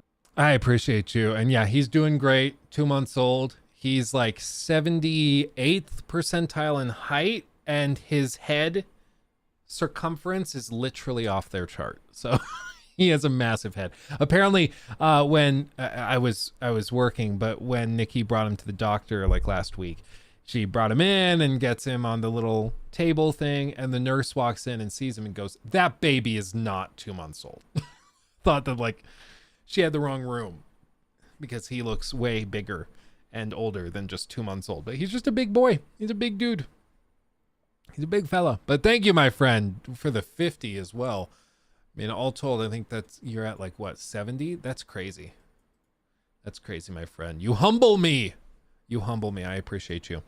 And yeah, I just encourage anybody out there who like might be in a position where you're thinking of reevaluating where you stand on stuff. Embrace the change. Embrace changing opinions. It's a very good thing. And honestly, it's freeing because you'll kind of wake up one day and you're like, I'm a totally different person than what I used to be. And I'm very happy about it. I think I'm a much better person than I used to be. And so I encourage that self-growth for everybody. It's a very good thing. And I'm sure I have a lot more growing to do. It's not going to be, it shouldn't be a process that ever ends. It should always be continuing. Yeah, that motherfucker is not real. Yeah. Have you ever tuned into Pavel Sasko's streams? He's the quest designer for Cyberpunk, and his streams are quite informative. I've popped into a couple back around the launch of Cyberpunk. I'm pretty sure that's the guy I met at E3. It was him or his like direct, like co-director for the quests on Cyberpunk.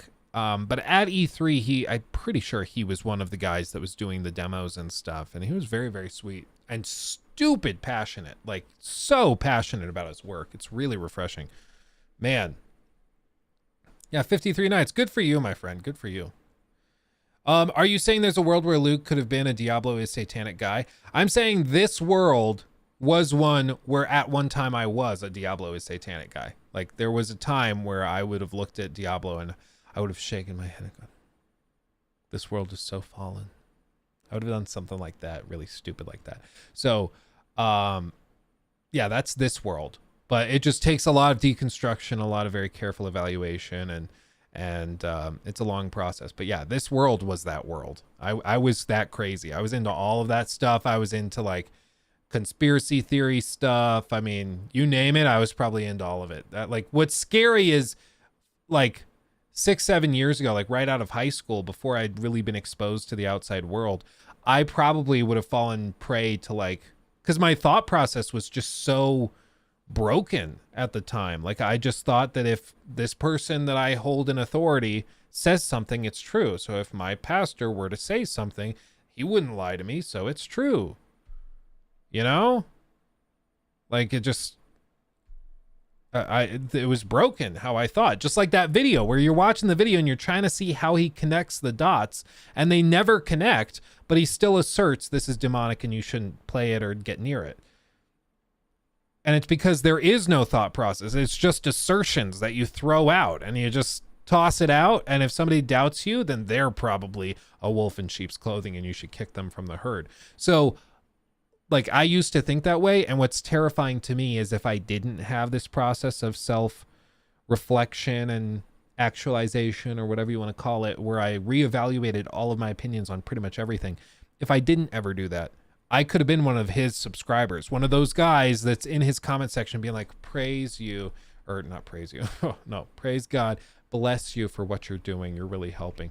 Like a bad mental process and not being able to understand how to like follow a couple of premises to a conclusion without falling victim to fallacies.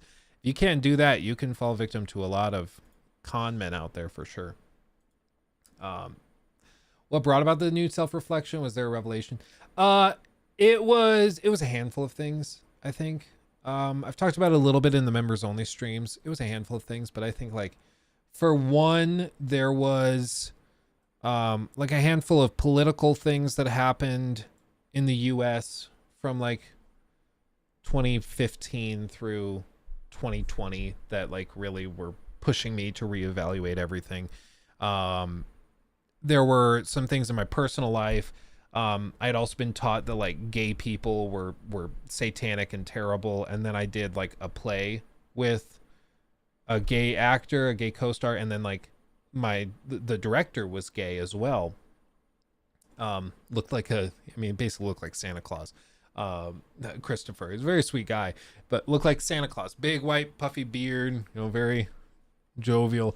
And he was just delightful. And I was like, this is not what I was told gay people were like. My family wanted me to quit the play because if I even just worked with or hung out with the gays, they might corrupt me. And I guess in some way they did, because I just was like, so if they were wrong about like these gay people that are just like delightful people, like they're not satanic, they're not drinking blood, they're not doing anything crazy, they're just nice people who love each other. If they were wrong about this, what else were they wrong about? And so then you start to evaluate all this, and then you look into like actual logical thought processes and how you come to conclusions, and you have to figure out what your epistemology is. Do you really care what's true? If you do, you have to be ready to dump everything you hold is true to arrive at a correct conclusion. So then it just started to snowball, and eventually, we ended up where we are today. So yeah, I mean, it's a whole thing. So anyway, I was lucky enough. My grandparents' best friends were a gay couple. Never occurred to me that they were different. Yeah, for us, it was very much just isolation, because you just grow up in your circles, and those circles exclude, you know, anybody who's gay or anybody that disagrees with the teachings of this guy at the top of the hierarchy. And so you never are exposed to differing opinions. And that's why, honestly, like a lot of those churches, a lot of them really pushed for you not to go to college, really pushed for you not to go to public schools or any of those places. And they said, and they honestly believed it was because if you went to those places, you'd be indoctrinated. You would see, like, the devil would catch you and would grab you and deceive you. Because they honestly think that, like, where I'm at, if I adjust my positions and I am like, okay, I've made these changes to my positions because the evidence points that way. So this is the position, this is the conclusion backed up by the evidence. They view that not as me coming to a rationed conclusion that's different than theirs. They view that as me being deceived by the devil. So they can never be wrong. If they're wrong, or if you disagree with them, rather, it's just the devil. So it's the ultimate get out of jail free card, right? And so anyway, that's the whole thing. Is it's just they isolate each other and themselves, and then once somebody gets out into the real world and realizes that there's a couple of, you know, cracks in the armor, the entire thing starts to collapse and crumble apart. Which is why most people, you know, most kids that grow up in households like the one I did, they get out into the real world, are exposed to a lot of different opinions, and realize that what they've been taught is not the end all be all truth. So they're much better than they were, Syed, for real, or for sure. They're much better, but you know, it's still certainly a point of tension for sure. Classic Call of Duty titles were among the, oh yeah, well, let me pull up that and we can look at it right after I get back to this Far Cry thing. Okay, anyway, back to gaming. I'm sorry everybody for rambling about all this. You're like, I came here for gaming stuff. Luke won't shut up about all this. If you want like to talk to me more about this, I'm happy to. I think we'll probably save it for the members only stream, just because that's a little more intimate and casual, so we can do it there. But anyway, I'll move on and I'll shut up. So as I said, I'll just do this part again, Jacob, if you're clipping this.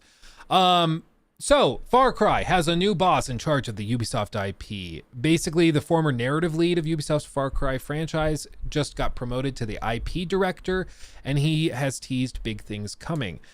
I think this is good. The previous IP director, I don't know if they said who it was. I don't see anything. So I don't know who was doing it before, but they just need some fresh faces. This guy has worked on the franchise a lot before, again, as narrative director, so it's not like things are changing that much, but hopefully things can get shaken up just a tad, because Far Cry started to feel really samey year over year. So each year they get better and better. Like each year they're bigger, they have improved graphics, they have like things that you can point to as improvements, but they're basically just the same game in a different setting every single time. But what they say is, let's see, the announcement did not provide new information for the next one, although we do know that they're working on it, so Far Cry 7 is in the works. Drew Holmes brings a significant narrative experience to the role, having worked on Far Cry New Dawn and Far Cry 5, as well as acclaimed games like BioShock Infinite. I like to see that.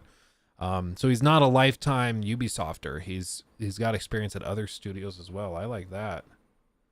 Interesting.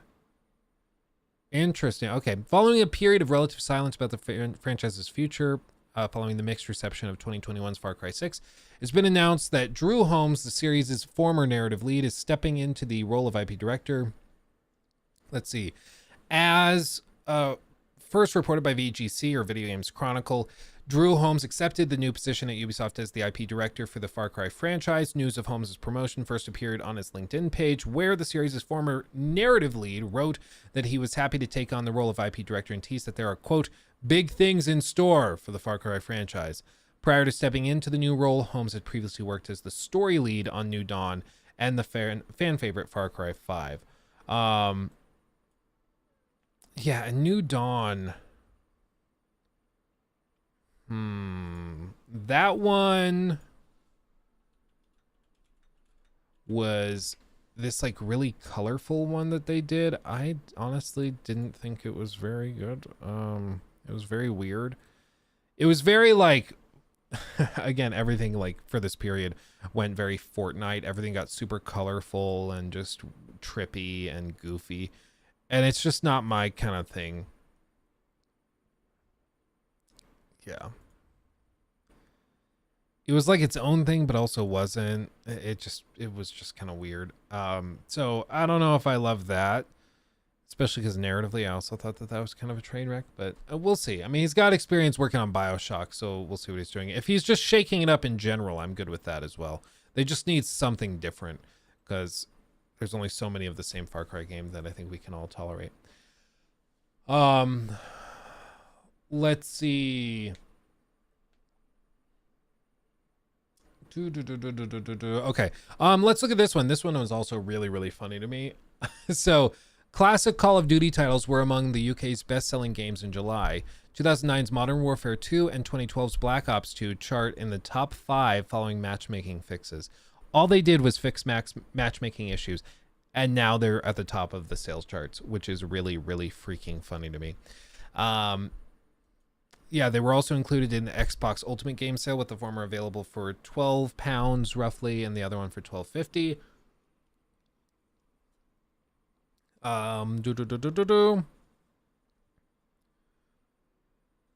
Yeah, it's just crazy. Like, these games that are a decade old plus are top in the charts just because they fixed the matchmaking.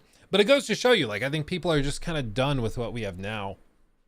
I mean, we're getting like annual updates and new maps and stuff to games like Warzone, to games like Fortnite, or, you know, Rainbow has, I don't know if they have new maps actually, but we're getting new content pretty consistently for these live service games, but people are just kind of tired of them. And I think like it, for one, opens the door for some really fresh new stuff that could excite people. And hopefully we get it. I mean, Warzone came out on the scene and blew people away. I remember playing that a ton during the COVID period. And then, you know, before that was Apex Legends, which also was just massive. Fortnite, of course, was huge. But those games are all starting to kind of calm down a little bit now, especially Warzone and some of those others. So I wonder what the next one is. I wonder what they're going to do. What's the next big game? Is it going to be another shooter? Is it going to be something just that we don't even know about yet? You know, what's the next big thing? And I'm not sure, because every like 5 years or so, there's a game that comes along. Every streamer plays it. It's all anybody talks about for like a year. You know, maybe in 2015 it was like Overwatch, and then, you know, 5 years goes by and we basically have Fortnite mixed with Warzone, and that's all anybody's playing, it mixed also with Apex, but Apex has always been a little harder core. So I'm not sure. Crimson comes in, Armored Core 6. I mean like multiplayer games, because I just don't think a single player game, even Baldur's Gate 3, you know, which is massive, I don't think even that has the same staying power in the culture as a game that's live service. Because we're talking about something that's going to dominate like the streaming charts, the YouTube algorithm, TikTok, everything for an extended period of time. Starfield, maybe. Big maybe. I also just, for one, single player games I don't think do it. And like I said at the top of the stream, I think a lot of people, when we actually look at, and I guess we can do this,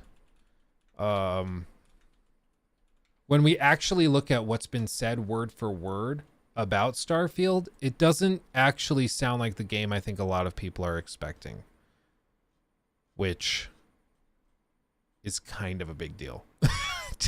To me, it's kind of important to stress that. So yeah, I mean, if we just pull this up, I mean, we can look at it. I'll show you what I mean.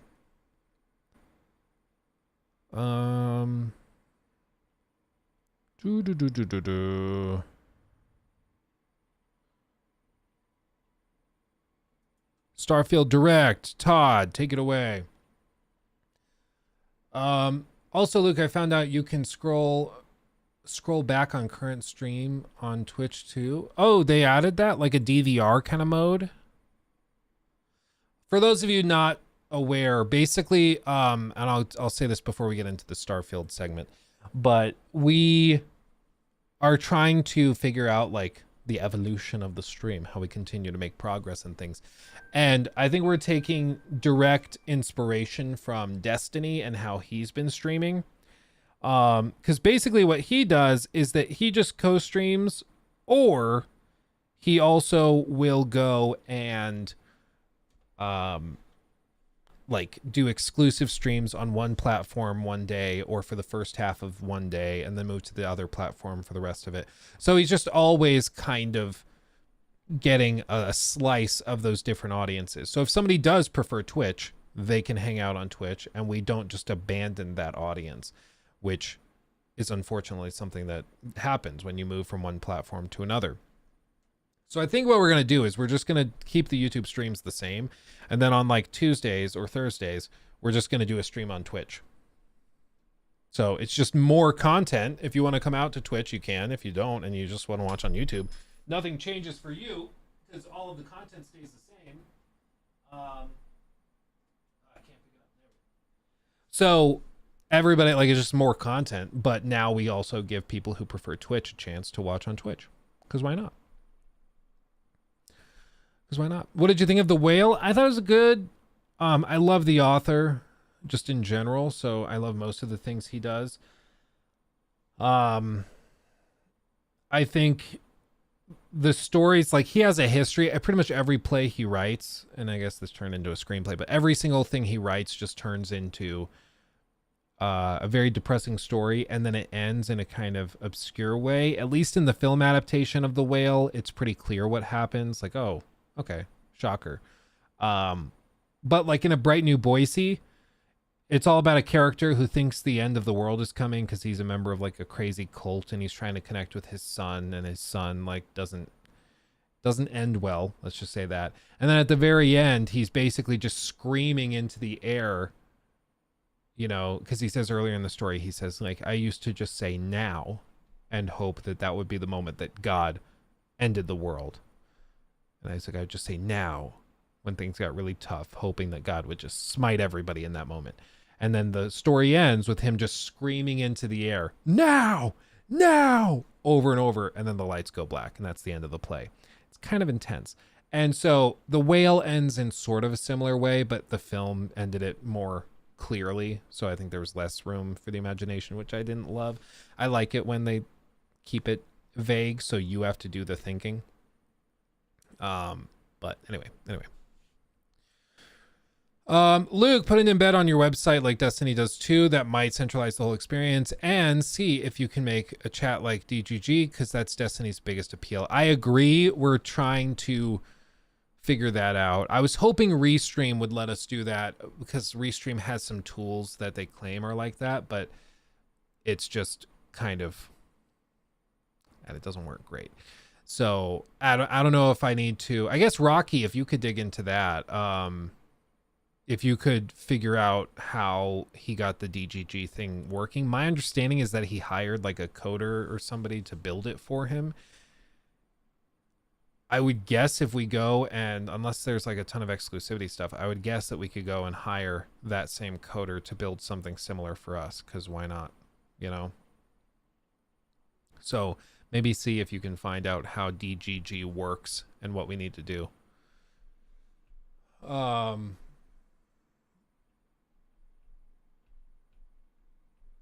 Yeah.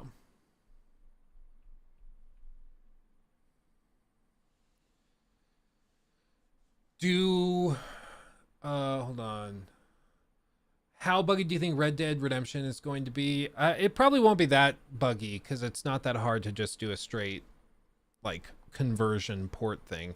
So I wouldn't expect it to be that bad, but I mean, they have surprised us a handful of times, but I wouldn't expect it to be that bad. I would expect it probably to run not great on the Switch, probably sitting in like the high 20s for frame rate, but that's just kind of par for the course for Switch ports at this point. CRISPR, thank you also for becoming a member. That's tremendous. Thank you. You see the Starfield timeline thing? I don't think so. What do you mean? I'm not sure. Where should I sub to or sub though? Last time you switched to Twitch, I got confused and subbed there, but kind of fast. It went back to YouTube again. Oh yeah, Kimbus, like I said, all of the YouTube streams are going to stay. The whole goal is to just give people who prefer to watch on Twitch or only watch on Twitch a chance to also watch the streams. Because there are a lot of people who just watch Twitch and they don't go elsewhere. They aren't going to watch streams on YouTube. They just watch Twitch. And so my hope is just to give them a chance to get in on it. So if you prefer to watch on Twitch, you can sub over there if you want, like whatever. But like members only streams, we'll still be doing those here on YouTube. Any perks you get on YouTube, you'll still get. Like really nothing will change, except I'll also be doing a stream just for Twitch. You know, so it should just be more stuff. So wherever you want is basically the answer. How do you get around copyrighting your videos? I'm making a Harry Potter review and want to use Hedwig's theme and clips from movies in the background. Anything owned by Universal, you're just kind of screwed with. Like you'll notice in the Hogwarts Legacy critique, we just didn't use pretty much any Harry Potter music. Music from the games is usually okay. So like if you use Hogwarts Legacy music, I think you should be fine. But as for like clips of the films, that's very, very difficult to get around. What I know some movie reviewers will do is they'll just use footage from trailers. They'll still get copyright claimed, but then they'll file an appeal. So they'll finish a video like a month plus ahead of when they want to like publish it, just so they have time to appeal and try to get it reversed. What I did for the Last of Us season 1 review thing though, was I just pulled up like individual pictures from like frames, basically still frames from the episodes, and I just put them up on screen, and that was fine. And I think most people got the point, and it wasn't that big of a deal, but it is a nightmare. Yeah, add motion and editing to keep it feeling fresh. Yeah, it's freaking difficult. They don't make it easy. But I wouldn't be the best person to speak to about like the Harry Potter stuff. I know Cosmonaut did a pretty extensive Harry Potter series review, I think in a couple of videos, and I have no idea how he got around it. He might not be making any money from those videos. I don't know. All I know is that when I've tried to do that stuff, it's a nightmare. It is a nightmare. I heard if the stream doesn't hit 200 likes, something bad will happen. Just a feeling. Martin, how do I think GTA 6 will work on the Series S? I think it'll work fine. I think like it probably runs at 1440p at 30 frames, and that's just what it's going to be. On the Series X, they probably can crank it. I would expect GTA 6 probably, honestly, to run at 30 FPS for most platforms. I don't think we're going to see that hit 60. Personally, I just wouldn't expect it. I can make chatbot for you. It's open source. Yeah, it's specifically the DGG thing. Because what I'd want to do is just like, I don't know if he's even streaming right now. Is it destiny.gg?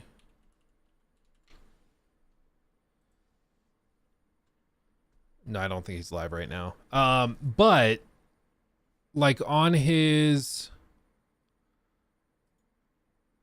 actual website, just destiny.gg, like he's not even live right now, and there are people in chat still talking because it's like a centralized hub for the community, which is just freaking cool. And the other thing that this in theory does is it lets everybody, like whether you're on Twitch or whether on YouTube or what, all chat in one place.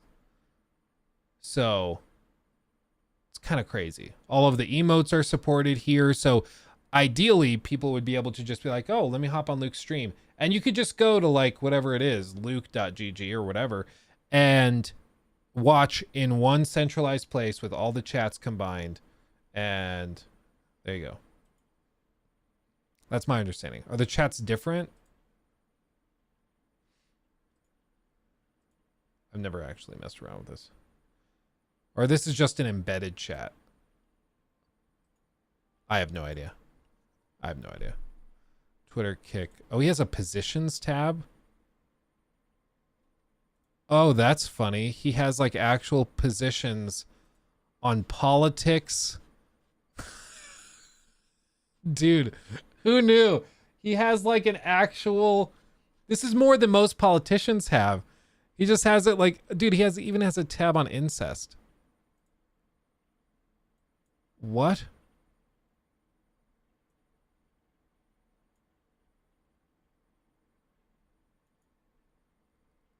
That's crazy. That's funny. Huh. I mean, it's not a bad idea if you just want a place to know what he actually thinks about stuff. Wow. Okay. Who knew? Like, that's kind of cool. I had no idea. The dude is big on manifestos. Yeah, dude. I did see, like, I think I watched his manifesto on Vaush. I don't even remember what it was like about.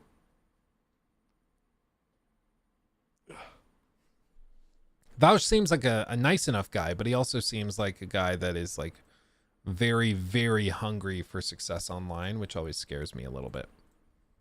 Because when somebody's that hungry for popularity, they turn crazy. But maybe he won't. Maybe he's fine. I have no idea. I've never talked to him. The one guy, Quentin Reviews, apparently that dude is like a nutter butter. I saw him featured in like a list of lol cows. I had no idea. Like, I remember seeing a couple of Quentin Review videos back in the day. So to see him in like a lolcow update video, I was kind of like, what? Who knew? But apparently he's got a history of being like really weird with some of the girls in his community. It's like, he's just kind of a weird guy. Yeah, I don't know what he did to earn the lolcow title, but it's something weird. The XQC drama recently, he's become a lolcow too. Yeah, but he's so popular, it's like he's not even a lolcow anymore. Like, he's something else. He's XQC. Like, he's bigger than the term lolcow. Because lolcow at least implies, in my mind, that people are like, your audience is primarily detractors. Your audience is primarily people who are watching you to kind of poke fun and to see how things are working and like how you're screwing up. And so like DSP. Like DSP is a lolcow, and I'd say most of his content, I don't know if we go like, yeah, like most of his viewers are detractors. So I don't know. I just don't think XQC fits into that category. I think the XQC is probably bigger than that. He's starting to lose it. But does his audience care though? That's where I don't like. I really don't think his audience cares. I think they see it as like part of the fun. It's like him owning the trolls a little bit.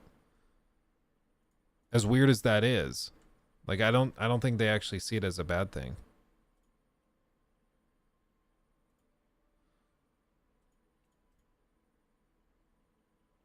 I don't know. Has his audience been getting weird about it? Because I've seen all the crap. Like his debate with Ethan Klein was just a train wreck. Like he embarrassed himself pretty bad in that. But and like nobody thinks that he's like super sharp. But again, I don't think his audience really cared. His audience roasts him a lot. If you go to the subreddit, you'll see. Yeah, it's just a matter of when the audience stops watching, because that's the only time things will change.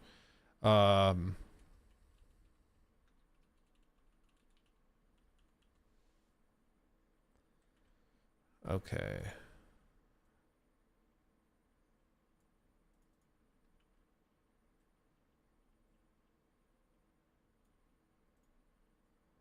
Okay, let me do this.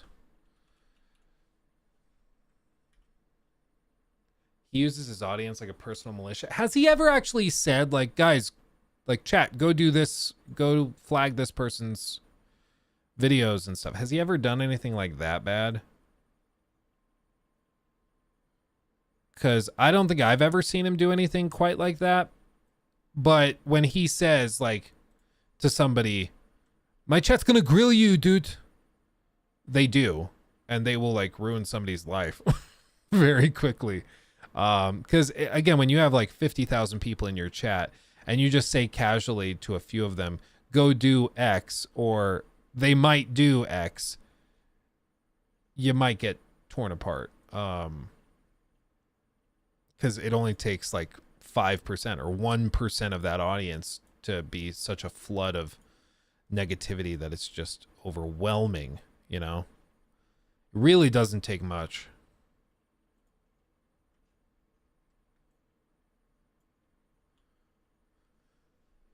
What he'd do is talk crap about someone he disagrees with and do nothing to stop them from harassing said person. Yeah. Plausible deniability. Early prediction for Game of the Year, I think, is Baldur's Gate. And I'm going out and saying it. Especially, like, if it was only on PC, I would be less convinced that it actually can compete. But the fact that it's also coming out on PS5, I think, gives it a chance. I just don't think many, like, reviewers and people on the panel, honestly, like, a lot of them I don't think are PC gamers. A lot of them just have PCs and that's all they do.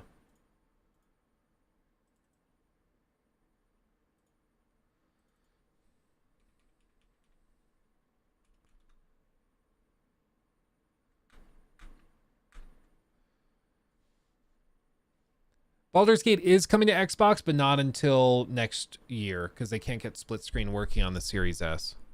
It doesn't have enough RAM, apparently. A couple of weeks ago, you mentioned Nerdrotic. Do you follow channels in that sphere? The Critical Drinker, Mahler, Geeks and Gamers. Nerdrotic. That's not ringing a bell. Did I mention it? What context did I mention it in? Because now that's not ringing a bell. Did I watch like one of their videos? I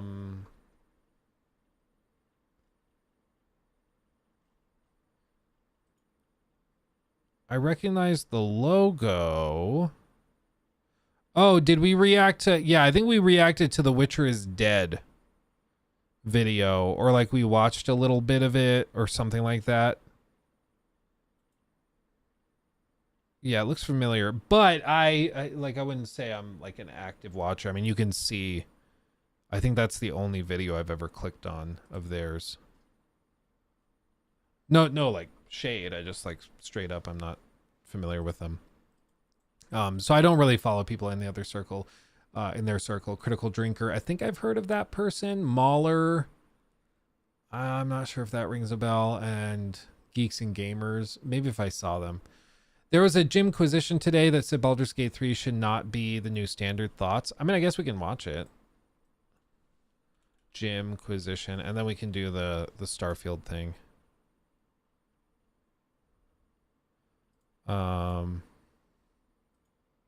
This video may be inappropriate for some users. Oh, why did it get flagged? That's weird.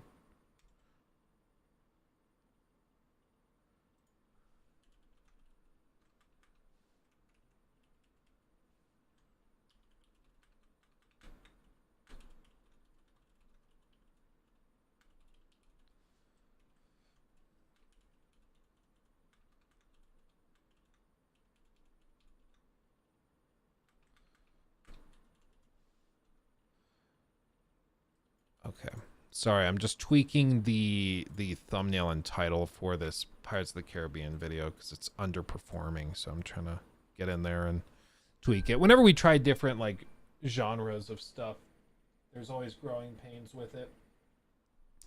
Let's see. Let's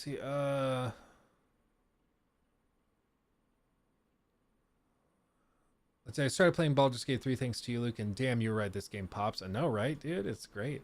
Do XQC really answer any of his chats? The chat goes so fast in his streams. He doesn't. I mean, once you get to the point where you probably have like 2,000 plus people in your chat, I think 1,000 you can kind of juggle it. You can hit some people in chat. Like some of those Hogwarts Legacy streams, we had like 2,000 people in chat, and chat was moving very quick. So that was tough, and it was like I could pick a couple of comments here and there. But once you're at like 2,000-3,000 people in chat, and certainly 50 or 60,000, you can't see anything. So at that point, you're only responding to like text to speech, where somebody pays $10 or $5 to get their message read. Because like in theory with my chat, if you donate, like if you super chat or tip more than $5, you get text to speech. So I will hear your message and I will respond to it. Whereas like if you donate under $5, it pops up on screen and I will get to it, but maybe not immediately. I might hold off, especially if we're in the middle of a segment. And then like casual comments just in regular chat, I'd like to be able to respond to, but even now I can't get to everything. Stuff just gets lost. So yeah, you're just kind of limited. Okay.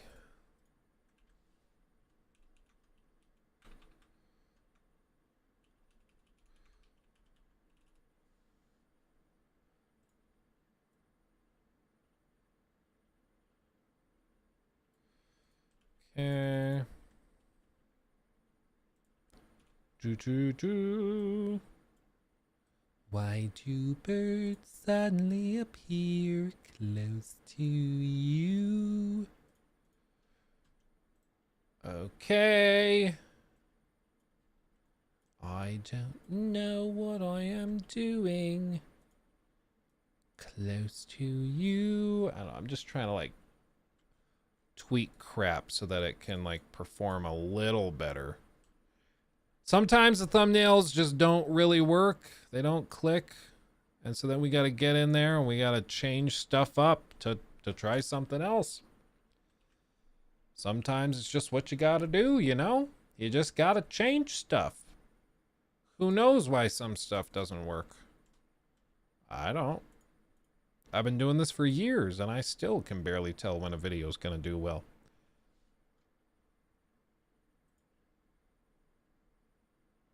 Let's try that. Why not? Okay, let's get to this. That Titanic is sick. Thank you, my friend. I freaking love it too. Okay, let's see this Gymquisition video. Let's see. It's 27 minutes long. Jesus Christ. Okay, we probably won't get through this whole thing, but I just want to see at least what the thesis is. Oops.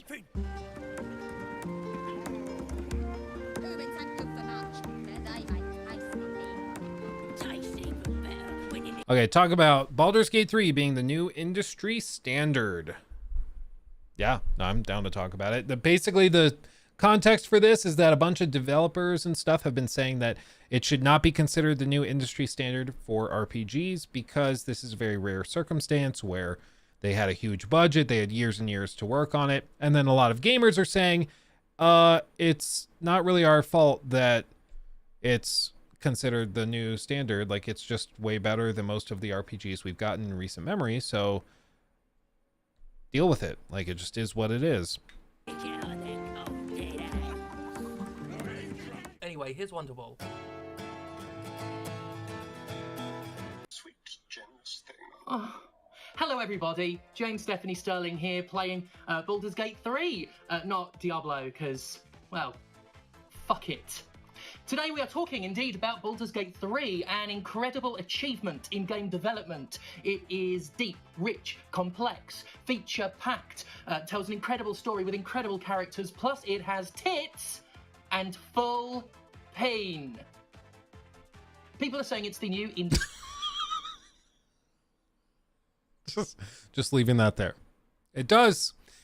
One of the funniest things that's happened with Baldur's Gate 3 is that a bunch of people who didn't know what to expect started playing it on stream and then got to the genital customization and started customizing and then didn't realize if they checked that box that clothes would just disappear. And so they just accidentally flashed their entire audience, which I find really, really funny. Standard, and that because it's in a video game. I mean, if it was real it'd be a problem, but it's a freaking video game. Get over yourself. All AAA developers out there should be afraid. Should they? Would they? Could they?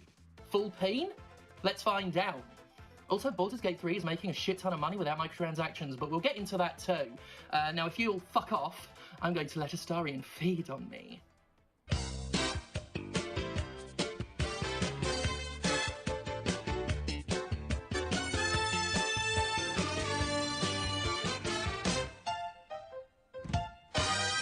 So, how about that Baldur's Gate 3, huh? In my last video, I said that nothing of interest was happening in video game news lately, and to say that assessment offended a significant portion of the audience is putting it lightly. New York City! Get a rope. A stunning number of comments on last week's video expressed disbelief, incredulity, even a hint of offense. And my failure to consider the release of Baldur's Gate 3 a newsworthy item worth dedicating a 20-minute video to. Holy shit, it's not about Baldur's Gate 3. Come on, Steph, there's actual good news to report on. From the gaming industry, no less. Larian Studios creates a great game. Baldur's Gate 3 review is coming. Are you going to talk about Baldur's Gate 3? Steph, I'm wondering if you're going to touch upon the success of... I mean, just like, can we get to it? I don't know. Do we have a timestamp for when it actually like gets to the point? Is this an actual review or what? I don't know if we can spend a half hour going through this. I'm gonna be real. I don't know if I have the strength. I don't know if I have the strength. Let's see. I guess we could just circle back to the to what I originally was going to tackle. So let's do this. So like I said earlier, one of the things that is like, I think it's not even really concerning, but it's interesting to me, is that when you look at like word and phrase what's being described when Bethesda and Xbox describe Starfield, I think it's a little bit different than people have started to just assume it is. Like we've already today gotten in chat a ton of questions. Do you really think that the Series X and the Series S can run this insanely huge game of Starfield? Do you really think the creation engine can keep it running with how much craziness they have here with 1,000 different planets and all this? And I'm like, well, yeah, I think the creation engine can run it. I think the Series S can run it. I'd like all of that can absolutely run it. And the reason I think that is because there are frankly other much bigger games. What's been described largely with Starfield is that it will use procedural tech that's pretty much generated when you drop on a planet and arrive there. It'll like populate out. So let me see if I can find the exact quote.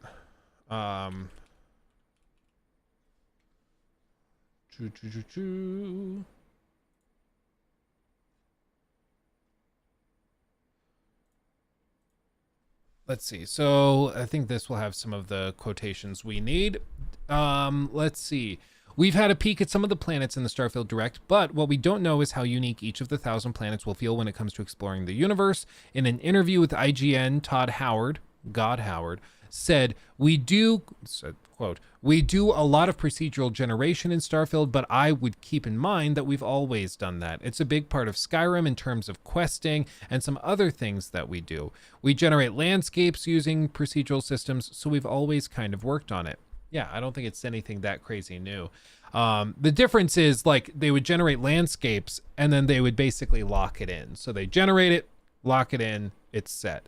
What it sounds like is going to be happening with Starfield is when you choose to land on a set location, that pretty much, in very simplistic terms, will generate a seed based on where you want to land on the planet. And then as you land on it, that load screen, it will generate procedurally that area of the planet for you. It doesn't sound like, and it's not been confirmed, that you're going to be able to like actually fly in one straight line and circumnavigate the planet. It doesn't sound like that happens. Maybe, not that you could fly anyways, but if you were to just walk, in a straight line, it doesn't sound like you'll be able to actually loop all the way around, because that's not how it's working. It's basically choosing a point on a sphere. That point determines, if we use our skull as an example, if this is our planet, you pick a point here, that creates a seed, and then it generates out a map, but it's a flat map that goes on maybe forever, who knows, but it just keeps going and going and going, and then you get in your ship, you fly away, and if you come back and you want to land over here, you can do that. That'll generate a new seed, and then it'll distribute. That might not be how it works. Maybe it is, in fact, a spherical object that you can explore, circumnavigate, whatever, and it's the same every single time you land, no matter where you are. You just pick a different point on the map, but they haven't described it that way. Yeah, Todd's a flat earther. Yeah, basically. That's what it sounds like in all the interviews, is that when you land, they generate procedurally the land that you'll land on. And then they generate where they're going to place points of interest. So it's not like they've generated all the planets in the map and then you can land and you have to find it. So like in guides, it doesn't sound like there's going to be, oh, this outpost is at this coordinate on this planet. It sounds like this outpost is in this area. If you land, it will generate and spawn somewhere in this vicinity, which is just different. Okay. So just different. Because again, people hear 1,000 planets and they think, okay, 1,000 planets and the planets are going to be like, they're established. But no, it sounds like they're generating them in real time when you land, which isn't necessarily a bad thing. But again, it's just different. Thank you, Grandma, for your help. As I go on, let's see. I mean, that's the entire thing. That's all this article has on procedural generation. What else does this article have? Do they have anything?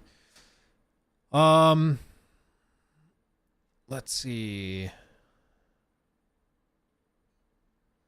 The main benefit of Starfield's procedural generation is that it allows the game to be much larger than it would otherwise be possible. Even if each planet was only the size of Skyrim, making 1,000 of them would be well beyond what developers could do by hand, and Starfield's planets are many times larger than that. While it's unlikely that any single player will ever fully explore every planet, the fact that they theoretically could helps capture the sheer scale of the galaxy.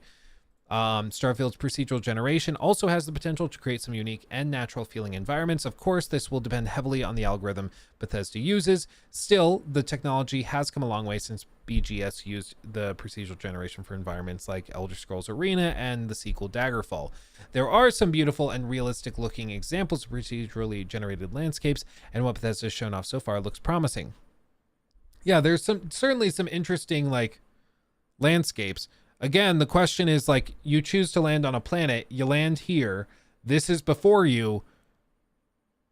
How do you make this fun? Like, that's the biggest question at the core of all of this. It's just, how do you take this and turn it into a video game that's fun? It could be that exploring every nook and cranny and just running from here over there is the fun. But remember, there are no rovers, there are no speeder bikes, there's no flying your spaceship over there. If you want to get over to this mountaintop, you have to walk on foot all the way over, climb up, and then stand there. And that's fine. You also have the jetpack, or as Todd calls it, the boost pack, which is just really funny to me that they're like, yeah, we don't have rovers, but you can just boost around. Whatever. So it's just like with No Man's Sky. The question is, okay, you can do this. Cool. How is it fun? What's the hook here? I know you're going to be collecting materials. Frankly, 50 hours of collecting materials doesn't sound that fun to me. So like, what is the thing that will make this interesting? What they've said is that then they will also be able to generate outposts at specific points. So it could be that they generate an outpost here, and then they also throw an outpost behind this mountain that you'll find when you go and explore back there. That could be cool. That could keep things interesting. But all of this is still very, very mysterious. We don't really know how a lot of this works. So, let's see. Yeah, the fear of planets being boring and repetitive. I think boring is the main concern, which is a very valid concern. In fact, this is where arguments regarding No Man's Sky work in reverse. The game might be good now, but it faced criticisms at launch for repetitive planets. Yeah. Starfield may now face a similar problem. It's technically possible that a player can land on 10 points on a planet's surface and find 10 wholly unique locations. Rather, it seems just as likely that they will find 10 variations of the same gray rocks. Bethesda has done very little to allay this concern, as it seems like most or all of Starfield's planets have a single environment each. This arguably makes sense, since 1 square mile of Martian wasteland doesn't look that different from any other. Yeah. And it might be accurate to what would be the case if you were to land on an alien planet, like, or a foreign planet. That makes sense, but it doesn't make it fun. Like, we can look at this and say, yeah, no, but it's realistic. There's no human life, there's no civilization on this planet except for like outposts. So of course it's just going to be a big barren wasteland. with like repeated mountains and valleys and trees and stuff for you to find, maybe an ocean or two. That's true. That's realistic, I suppose, but that doesn't mean it's fun. Those are two separate questions that are kind of independent of each other. The question from a game design standpoint, not a simulation standpoint, from a game design standpoint, is how do you make something like that fun? And that's where Todd Howard's magic has to come in here. He has to find a way to make it fun. Starfield may, let's see, I just read that one. Real planets will still have landmarks and terrain features that stand out as unique, and it's hard to imagine that Starfield's algorithm creating Olympus, Mons, alternatively, if the algorithm can make landmarks, or if developers design something manually, it begs the question of why players would want to go anywhere else. Dungeons and encounter design are another problem with Starfield's procedural generation that it faces. A good combat encounter is more than just showing or throwing enemies at the player and telling them to go nuts. Bethesda knows this, and its games have plenty of well-designed combat encounters. Since Starfield's random encounters will also be procedurally generated, it may face problems of repetition or illogical design. More than anything, I would expect a lot of these encounters will look like, oh, there's like a beast over here, a big alien you can fight. Or, oh, the encampment that I'm going to is up here on the hill, so I need to run up there, and then it's like a copy and pasted outpost with enemies inside that are also copy and pasted. So then you run through and explore it from there, which could also be fine, but it certainly would get really repetitive. I can't imagine it wouldn't. Let's see. Look up Starfield's procedural generation won't suck. Okay. I'll DM the guy Destiny hired. Yeah, do it. That'd be awesome. Email him and be like, and we're like fine with paying. We just want to know like what budgets we're looking at and what we would need to do to get something similar. Let's see. Oh yeah, this is almost over. The same applies to Starfield's equivalent dungeons. Fallout 4 was pretty good at making its dungeon feel like places that could exist rather than haphazard worn of corridors. Starfield's procedural generated pirate bases need a logical layout that feels like a cohesive whole rather than a random collection of rooms arbitrarily stuck together. There's also the risk that Starfield's procedural generation might blur together after a while, lacking the uniqueness fans loved with Skyrim and Fallout 4's dungeons. Only time will tell if Bethesda finds a way to make it work. Yeah, it's going to be a mixture of handmade stuff and then also the procedural generation. My fear with Starfield primarily, though, is just that it seems like Todd Howard has grown bored with some of this stuff. And so he's looking for a way to make it more interesting. And one of the ways he's doing that, let's see. So I think he's gotten a little bored, and each time he comes out with a new game, they really try to shake it up and do something a little bit different. So Fallout 4, for example, brought with it the voiceless or the voiced protagonist, and it also brought with it a different approach to the main campaign. They tried to take it more seriously and approach it as a much more narrative game than previous ones, tying the player's experience directly in with it. So it was an interesting experiment, but I just don't think it worked fully. And then, of course, Fallout 76 experimented with bringing multiplayer, and then Starfield is bringing all of this procedural tech, and it could pay off really, really well, but it might also not. Let's see this video from Time Player. Let me share it in the chat. This is the one that, let's see, why Miles Stan? Miles Stan? Maybe put in chat. So this is that video. Let's see what they say. This video is titled "Why Starfield's Procedural Generation Won't Suck." Let's see. The wonder is not that the Field of Stars are when vast. the first 15 minutes of Starfield gameplay premiered at the Bethesda showcase in 2022, I was quite skeptical of it. Attaboy. Sure, the gameplay was a bit rough around the edges, which, to be fair, they have greatly improved. I've said this from the start, that what we saw this summer looked way better than what we got originally, which is good. It shows they're improving. Gunplay looked lackluster, and even the planet that was showcased at the time seemed awfully barren. However, I was more questioning the level of ambition Bethesda was describing during its reveal. 1,000 planets, all seemingly explorable inch by inch. I constantly wondered, how could this even be possible?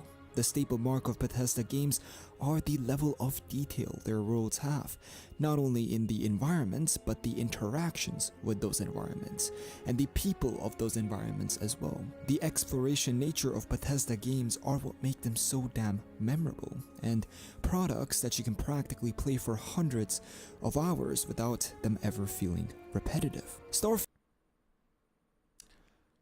I know it's pedantic, but I would say that they certainly do start to feel very repetitive, but it's still unique enough that it's fun. With something like Skyrim, it really is just such a massive game that you can play it for 150 hours and still be discovering new stuff. It's just that big of a game. Fallout 4, I think, mixes in a lot of that procedural questing a lot more aggressively than Skyrim did. And that's why, like, a settlement needs your help became such a meme when that game came out. Like, that it just became a joke that, oh, another settlement needs my help, huh? Oh, shocker, you know. So hopefully they've mellowed it out since that became a meme, but we'll see. Starfield being a game with over seemingly 1,000 planets did raise some very valid questions. How can it be so deep while being so wide? Just 2 weeks ago from... I've been asking myself that question for years. How is it so deep and so wide at the same time, baby? It's a real question. I mean, I think the fear with any game that does procedural stuff is if they're wondering if it's going to be as deep, or as rather wide as an ocean, but as deep as a puddle. That's what you're worried about. Like, it can look massive with this crazy scale, but again, if there's no depth, if there's no like meat on the bone, if there's nothing really fun or engaging other than go to this planet to collect iron, and go to that planet to collect ice, and go to that planet to collect uranium, and go to this planet to collect methane. Like, if that's all the game really boils down to, it's going to be as wide as an ocean, but as deep as a puddle, and it just won't be that engaging. I'm sure they've thought about this and they're concerned about it. The question is just whether or not they actually can overcome that difficulty. From today, we had the Starfield Direct. I watched it, live in fact, because as much as I was doubting the ambition of Bethesda Maryland, I still wanted to see more about this project. And I am glad I did. Because this is the only showcase of an upcoming video game that has left me this impressed to this degree.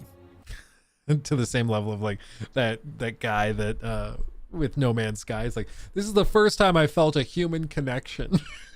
I was so cringe, dude. Again, if you guys haven't seen that live clip, go look on the Luke Stevens live channel and look at that like No Man's Sky hype, dude. That was something else. I've been in this industry for 2 years, and watching Sean Murray describe No Man's Sky was the first time I felt a human connection. Seriously, it was very well done, and I can admit now that I am indeed excited for Starfield. But I'm okay with excited. But hype makes you stupid. In my opinion, the biggest piece of information we acquired from this showcase, the information that soothes my nerves a little, was the explanation on how the procedural generation system is going to work. When you hear of procedural generation, you probably think of Minecraft or No Man's Sky, a system that randomly generates terrain and environment around you according to set parameters. And while the system is acceptable, it does throw away a great extent of handcrafted detail in exchange for scale. For example, No Man's Sky does have trillions of planets, but how many times do you have to visit planets before everything just starts to blend in and look the same? Yes. Big question. Like, there's only so much procedural stuff you can do. And Todd has mentioned over 1,000 planets, but there's only, I believe they said 3 or 4 like large cities in the game. So there's only 3 or 4 places where you're going to be going to do most of the like trading, and a lot of the main story quests I'm sure will hub or spiral based off of that. And if each city is on a separate planet, okay, 4 out of over 1,000 that have a lot of like very specific handcrafted content. Maybe you add a lot of extra side quests and stuff, and you say, okay, maybe for 100, they've really customized these planets a lot. That still leaves over 900. So probably 90+% of the game's planets and explorable area is just procedural stuff. And they said that there are many, many planets that are just totally empty. And some people are like, oh, good for mods. Maybe. What are you going to do with mods on there? Build like race tracks for vehicles that aren't in the game? Like, what are you going to do with a planet to screw around on? I don't know. Modders will figure it out. But a lot of those planets, no doubt, are going to be used for resource collection. It's going to be things like, oh, this planet is really heavy in iron and copper. So you're going to go there, use your mining beam, just like in No Man's Sky, collect iron and copper, and then get in your ship and leave. And that's all the planet is good for. And whether the planet looks pretty or not, I think eventually players start to get a little tired of that, unless they found some way to shake it up. My question is just whether or not, like if they found a way to make those planets really interesting, I would have thought that they would have come up with a way to communicate that. Maybe they're just keeping it all secret and we're going to be super blown away when the game launches. But as of right now, we don't know what they're doing on those empty planets to make them interesting or worth going to other than collecting resources. And that concerns me because, again, that's over 90% of the game's explorable area. If something like Skyrim had 90% of its map, or maybe just to be directly comparable, because it is bigger. If we said that Skyrim had another huge section of the map that made, Skyrim itself, that map was only 10% of the total explorable area they then gave to you, but all of the other places were just for resource collection and they were just empty. I don't think many people would spend much time exploring them because it would just be like, what's the point? Like, I got some materials to collect, but that's about it. See, this is possibly the largest problem I had with No Man's Sky, is that after a few hours of exploration, everything just became the same. It became boring and dull. And no disrespect, but no matter how much the game has improved, that perception still hasn't really modified for me. This is why when Starfield was announced with 1,000 planets, it was a little disheartening to me. But after learning more about it, thanks to the disheartening, and that means your brain was working. That's very good. Recent showcase, I do share a great extent more optimism on the way this system will work. That's okay. I mean, again, optimism is okay. It's where we start to get irrational that we have a problem. But if you're just optimistic, that's fine. I'm also optimistic. Look, Bethesda knows that you won't be able to visit all 1,000 planets in your playthrough. Sure. Oh, I'm gonna do it. We're gonna do it. It's gonna be a section in the critique where I'm like, nobody could possibly go to all 1,000 planets just for a single YouTube video, right? Wrong. We're doing it. And then we're going to do it. We're going to do it. We're going to go to every single planet. And I think a good amount of people are probably going to do it if they don't get so sick and tired that they give up by then. So buckle up. I'm doing it. Or the very few minority who are extremely dedicated may achieve that, but the vast majority of players will put in 60 to 100 hours and call it a day for their first playthrough. Now, how many planets would you probably visit in those hours? Well, even if you focus highly on exploration, you probably won't top over 100 to 150. This is why Bethesda uses an interesting concept of procedurally generating environment with handcrafted points of interest. Yeah, I think this is also just important to stress, though. Like, just think about 1,000 planets and think about the time invested in a planet worth exploring. If there is a planet with interesting things to find and see, I think an hour spent on that planet is not actually very much. I mean, maybe you say 30 minutes, but an hour exploring a planet is really not a lot of time. You don't have to have that much content on a planet to justify an hour of gameplay time. And so, like, if they really achieved their goal and if they really did a good job with this, you're talking about a game that probably requires 1,000 hours to get through. Because in theory, every planet would be worth exploring and worth checking out and would have a lot of stuff. I don't think anybody really expects that, which is more broadly the point. Is I think they probably put a lot of effort into a few planets, and then all the others are stuff like what you're seeing now, with maybe a point of interest that generates when you land, and then everything else is just big, open, and expansive, which again might be totally fine. It might be a really novel way of doing this to kind of get around the problem of populating an entire planet, but we're just gonna have to wait and see. So basically, every planet does have its own parameters. For example, in this screenshot, we can identify the type of surface, the gravity, the atmosphere, the fauna, flora, and even water. And these parameters will apply to everyone's game. As you land, a 1 kilometer tile will be generated around your area, set to the seed everyone will share. So everyone's planets will look the same. Yeah, if you land on that particular point. I don't know how fine-tuned the landing zones are. Like if it's based, they showed one, maybe he'll show it. They showed like a screen cap of the screen when you're landing, when you're selecting your landing location. It doesn't really show it here, but it looked like it was broken down in a grid. Maybe I can just pull it up in like the Todd Howard bit.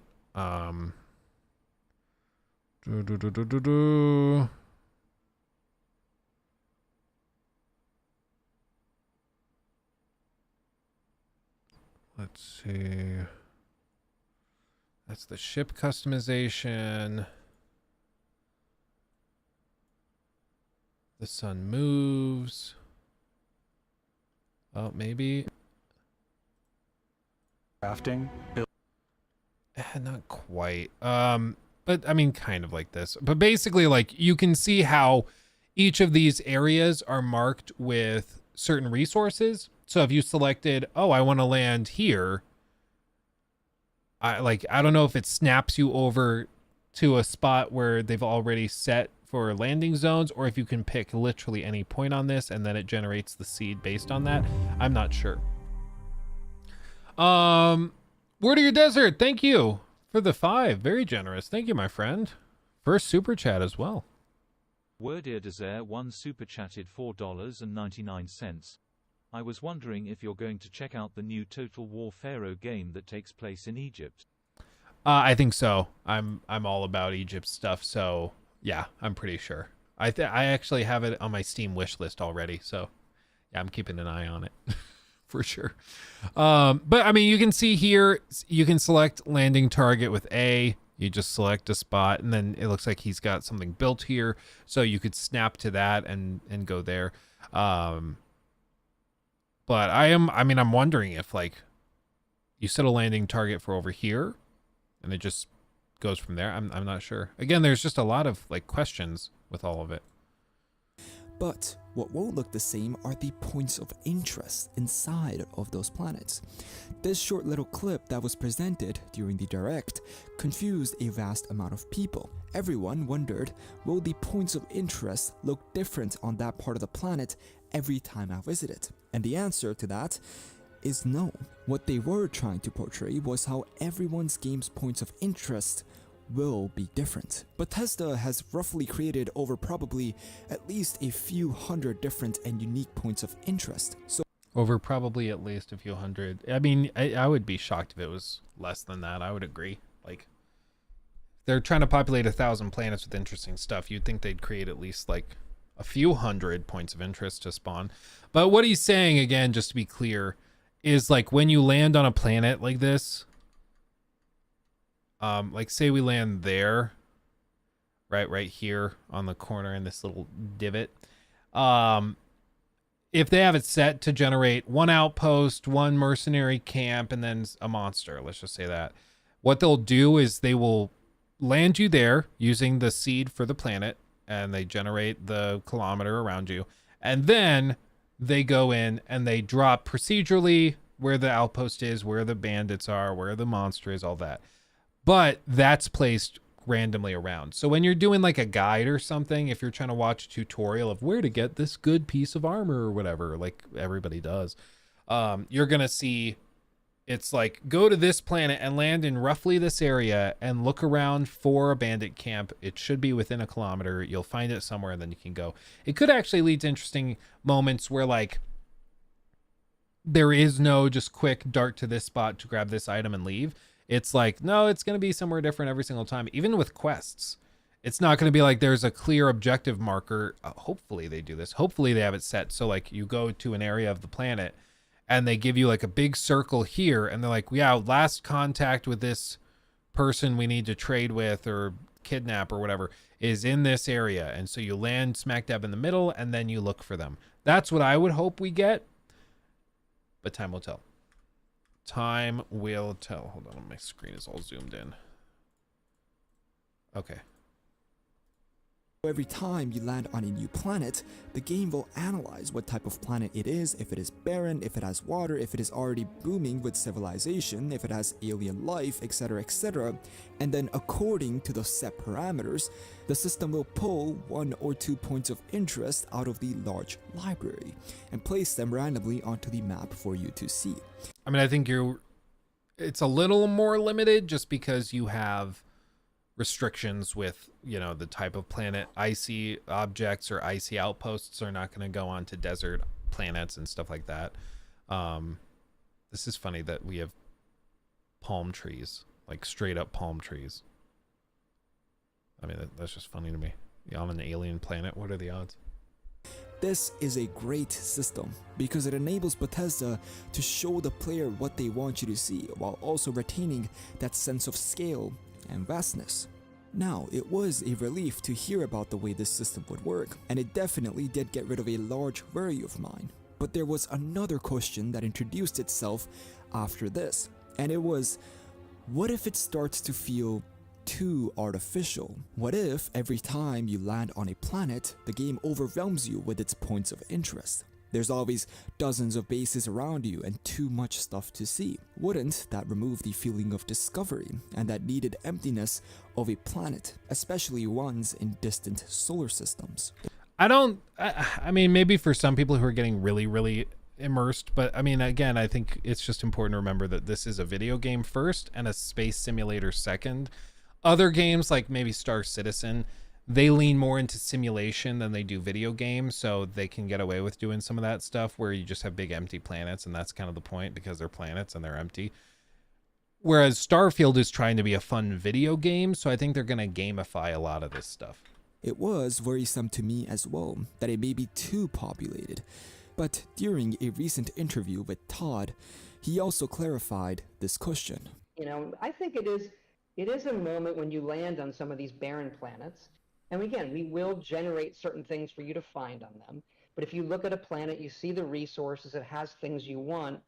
There is, I love the Buzz Aldrin quote, the magnificent desolation. I think there's a certain beauty to landing on those and feeling I'm one of the only.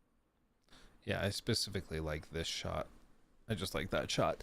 And I agree. Like, it's one of these things that's just tricky. It's like big empty planets out in space are accurate.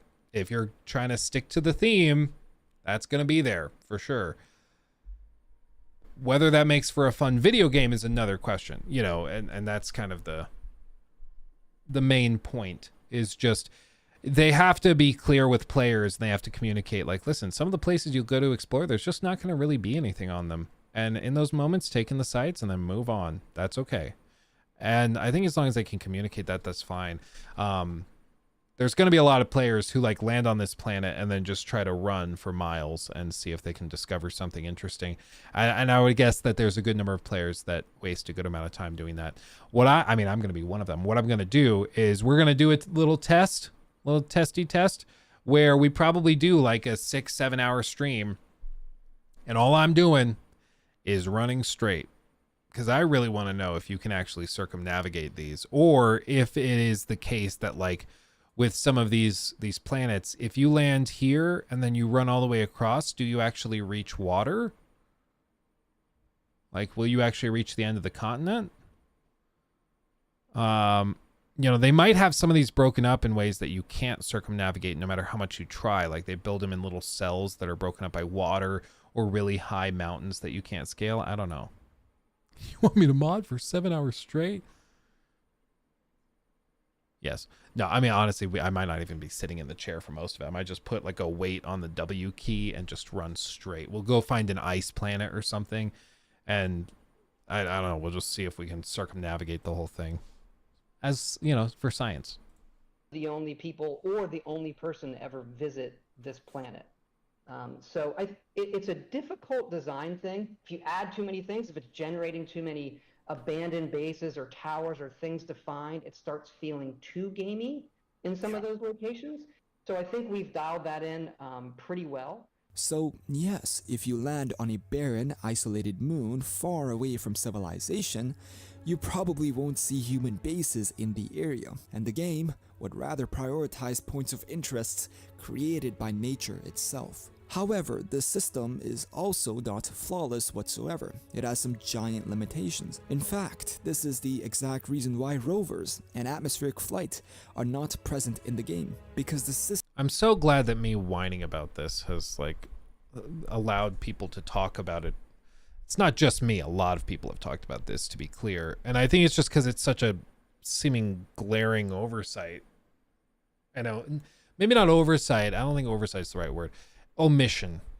It's a glaring omission because it seems so bizarre that you can go land on a planet and then there is no way to travel quickly across said planet and explore it. It just doesn't make any sense. Even like, give me a freaking Cybertruck. That's going to be one of the mods. You better believe it. There's going to be like a Cybertruck that you can drop from your ship and you can drive that around the planet and then you can go load stuff into the front trunk, the frunk of the car, and then into the bed of the pickup, drive it back to your ship and unload so you can carry more items. Like, no doubt that's going to be a mod. And it's going to be a mod, no doubt, because it is such a clear and obvious thing to have in the game. I saw some people talking, you know, on the Discord and things, and they left very interesting and like very well thought out comments and stuff about this, where they said, I don't think it's that big of a deal, and some planets the terrain wouldn't allow you to have like a rover. One guy was saying, I don't think it's a big deal because they're going for a harder sci-fi and rovers are not that viable, and in-planet flight is not viable because the ships are specialized for space travel, not in-planet flight. I'm like, okay. I mean, we see it landing in atmosphere. It comes in and lands flat, and then it takes off and flies. So there's no reason it couldn't just do that and then land somewhere else on a different landing pad, but whatever. It's all just like ad hoc rationalizations and people trying to justify this away because they're trying to find some way to explain it away. But for me, it's just a big omission and it's a bit of a bummer. The game might still be great, but at this point, I also think adding those as mods might not be that helpful because the game has been balanced and all of these items and places of interest have been generated based on you staying pretty close, based on you being on foot. So with a vehicle, it's going to be very, very different. System cannot generate new tiles that contain such detail and handcrafted content at such high speeds, especially if you're on a spaceship going hundreds of knots above the planet's surface. I mean, it might not even necessarily be about the generation of the tiles, because I think that there is a way to just, I mean, all of these other games, space games have done this, where you just have the seed and then it generates it based off of a master seed that's generated by the devs before the game launches. And then everything is built off of that, so it's not having to generate anything really itself. It's just reading the seed and then applying things based on that rule set that they've established. So I don't think it's that. I think it's probably more related to the RAM restrictions of something like the Series S. Scandal, right? That's my little conspiracy theory. I think with this being exclusive to Xbox especially, they could not afford to have crappy Series S performance. And I don't think they probably can keep miles and miles of planet surfaces in the 8 gigs of RAM that the Series S has available. I'm not sure that they'd be able to manage it. So that's my little conspiracy theory. I think this all might just go back to the Series S, which would be really, really, really funny. I'm sure in an open world, or I'm sure in a world where galactic travel is possible, rovers would be far more advanced than what we currently have, surely. That's kind of where I'm at. I'm like, dude, you're flying a spaceship. You're like a singular individual who owns a spaceship. So I think you could afford a rover, and they probably have managed to come up with a rover that can go over some rocky surfaces. Okay. So I think arguing they didn't include it. Like, the thing that's so stupid about all of this is that they say, like, they're saying all of this stuff and implying that that's why it's not in the game, right? Oh, I think it's good. Like, it's not in the game, and it's not in the game because they're not going for this type of sci-fi. They're going for something more grounded. Rovers are just, it wouldn't technologically line up, blah, blah, blah. They go through all of this stuff. And it's like, okay, follow that through. Are you really suggesting that they were sitting down to design Starfield and then they all came together and were like, well, we have like prototypes of the rovers designed. It's really cool. It feels really good to drive in. And then the writers come in and sit down and are like, guys, we're going for a more grounded thing. Narratively, they don't have rovers in this universe. So even though that would make the gameplay experience a lot better and would make things more fun and easy to explore the planets, we got to cut them because narratively it just doesn't work. You don't think Todd would have been like, no, we need these for sake of the gameplay, so change the story. Like, change it so, yeah, we have rovers now. Just tweak that in the lore that we're creating to make it work. Clearly, they didn't avoid or didn't lose rovers and things and in atmosphere flight for narrative reasons. They lost it because they couldn't get it working technologically, or because honestly they do believe that the game is better without them. I think that is something that needs to be demonstrated because all of these other games have had these as a staple, so it seems really odd that Starfield doesn't have them, but you know, we shall see. Strider, thank you also for re-upping your membership. My goodness, love to see it. I think they probably designed it around finding a couple of neat geographical locations, coastline, mountain, etc., and checking out those areas only. I agree. I think they only really expect you to like go and find 2 to 3, maybe 4 things on each planet before moving on, except for big planets where they've handcrafted and placed a lot of stuff. That's my understanding, because you hear Todd, he says like, when you land on a planet, we'll place some points of interest for you to explore. And I'm like, again, 1,000 planets, if they're expecting the average player to find and explore maybe 100 of them or 200 of them, I mean, that's still like at like a 50-hour run through, which is a lot. Like 100 hours is a ton, so much so that a lot of people don't even want to play a game that's 100 hours long. If you're talking about like half an hour on each planet, setting aside extra time you're spending in cities talking with characters and doing main story stuff that isn't just exploring a planet. If you spend half an hour exploring 100 planets, that's 50 hours of gameplay. Right there. Just 100 planets. Only for 30 minutes from when you land to when you leave. So I don't think that they're filling these planets up with just a ton of stuff, you know, because I don't think that's what they really want you to do. I don't think they want you to spend 10 hours exploring one planet. But the system in the end allows for more detail than ever, especially comparing it to other space games where exploration becomes dull only after a few hours. Furthermore, I saw more skepticism on how the areas which you will land in work. Will it only be explorable inside of that 1 kilometer tile the game generates, or will the game generate tiles as you walk? Now, this is something that has only been vaguely clarified by Todd, and that was in an interview over a year ago. Hear this. Well, the first when we did it was, how are we gonna render a planet, like pull it off for the player? Like, can we? Or do we have to sort of do it where you can't land on all of them, where you're landing in a very controlled, small world space that we, you know, kind of craft, and you would have a very limited set of those. Mm-hmm. If you go back to tone, like, well, that's probably the wrong tone. And how can we say yes? Like, I want to land on that ice ball. So we started the game. So I do believe Yeah, it's one of the things Todd has said a lot is, how do you say yes? If you go back to the videos of them designing like Oblivion, I'm sorry, Todd, I did you dirty with that screen stuff. If you, Todd's face when the reviews for Starfield come in and it's buggy and broken. So like, he said this a lot going even back to Oblivion, where it was like, how do we say yes? How do we give the players the option to do what they want to do?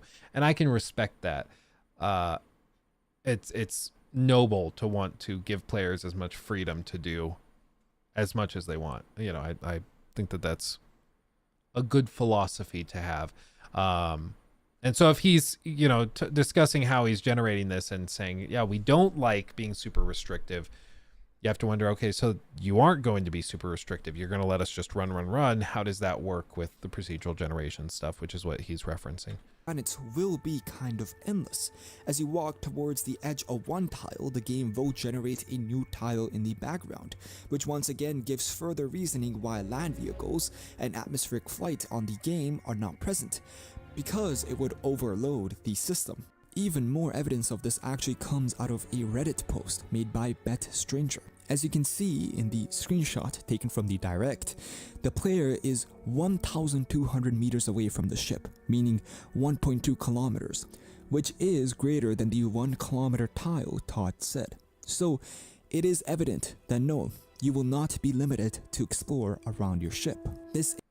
Yeah, I mean, as far as we can tell, they might also do stuff where they set it like some arbitrary number, like you can't explore more than 5 kilometers away from your ship, and they just give you a pop-up, you need to turn back, you're too far from your ship, or something like that.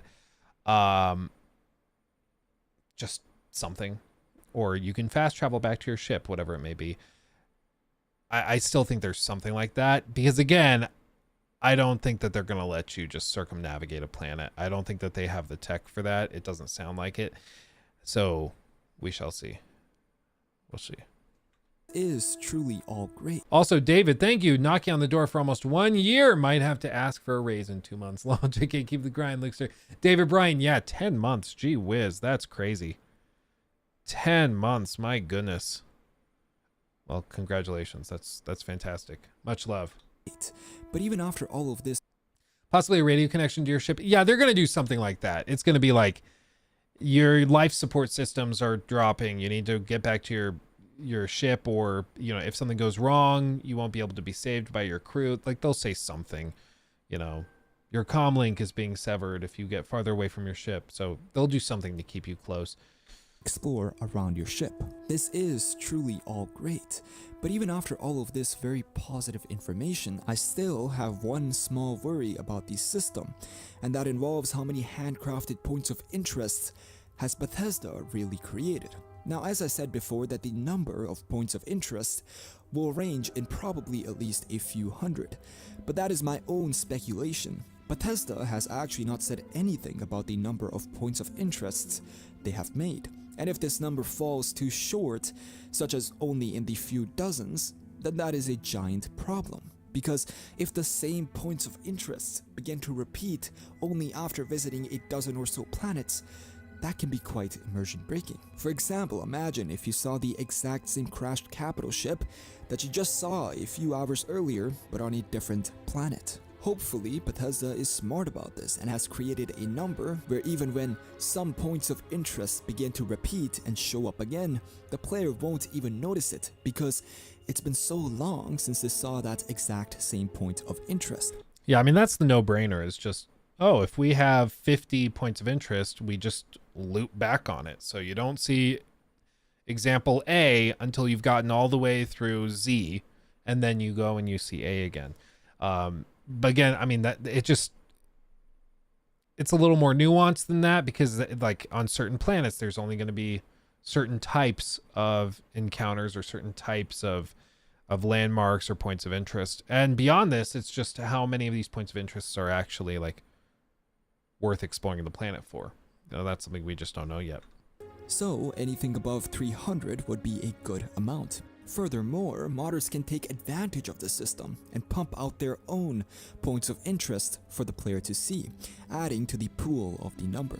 Other than that, the information that we've gotten during the direct and after does earn the procedural generation system a sense of optimism, and I genuinely do think that this procedural system will work extraordinarily well after looking at this design behind it. Can this video come back to haunt me?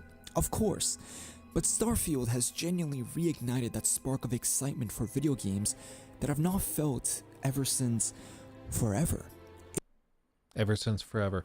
Well, and what I would say to you, my friend, for one, very good video. So I'm impressed, Time Player. Well done. We will keep an eye on you and your stuff. Secondly, you seem to be approaching it critically. I didn't hear a whole lot of speculation. Pretty much everything that he threw out is backed by like actual evidence and things that he's seen or heard from Todd and the team. So like, for example, the 1,200 meters thing, oh, so there's something being like something in the game's memory that's over a kilometer away. So we're not just limited by a single kilometer, which is good. So I don't get the sense that he's wildly speculating or being totally irrational and unreasonable. I think this is a pretty level-headed take. And if this is something that really captivates you and interests you, that's awesome. I think approaching it skeptically is always the best bet. But when you approach something skeptically, you can also end up at the conclusion that this is worthy of excitement. And I would say I'm very intrigued by Starfield. I'm personally, the reason, like, if this was coming from a studio like, I don't know, just like a really solid, well-known studio that doesn't have a lot of baggage, then I'd be like, okay, yeah, no, this looks really, really promising. And I'm excited to see what this is like. But because it's coming from a studio that just scammed us a few years ago, I'm not crossing that threshold. I'm not going past that to, oh yeah, excited, I'm going to give them my money day one. I'm much more cautious. And I will wait to be, like, they have to earn my buy. They're not going to just get it because they showed something that looks kind of cool. That's my personal stance on that. It just blows my mind that everybody is just so willing to forgive and move on from when they got scammed just a little while ago. Like, it's amazing to me. Guaranteed it has bugs day one. I can't imagine it's that, like, maybe on an Xbox it's really polished. I think Series S performance probably won't be that great, but it'll be workable. But PC, I can't imagine it runs very well. Like, come on, seriously, I can't imagine it runs that well. New Starfield lore drop.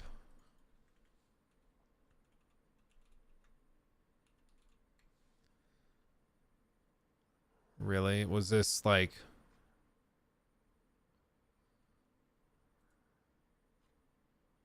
I don't see anything. Okay.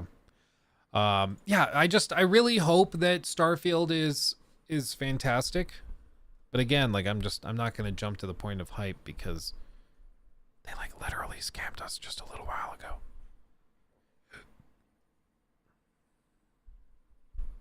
Would it not run better on PC? Fallout 4, I wonder if we can find videos of this. Fallout 4 PC performance. Let's see. I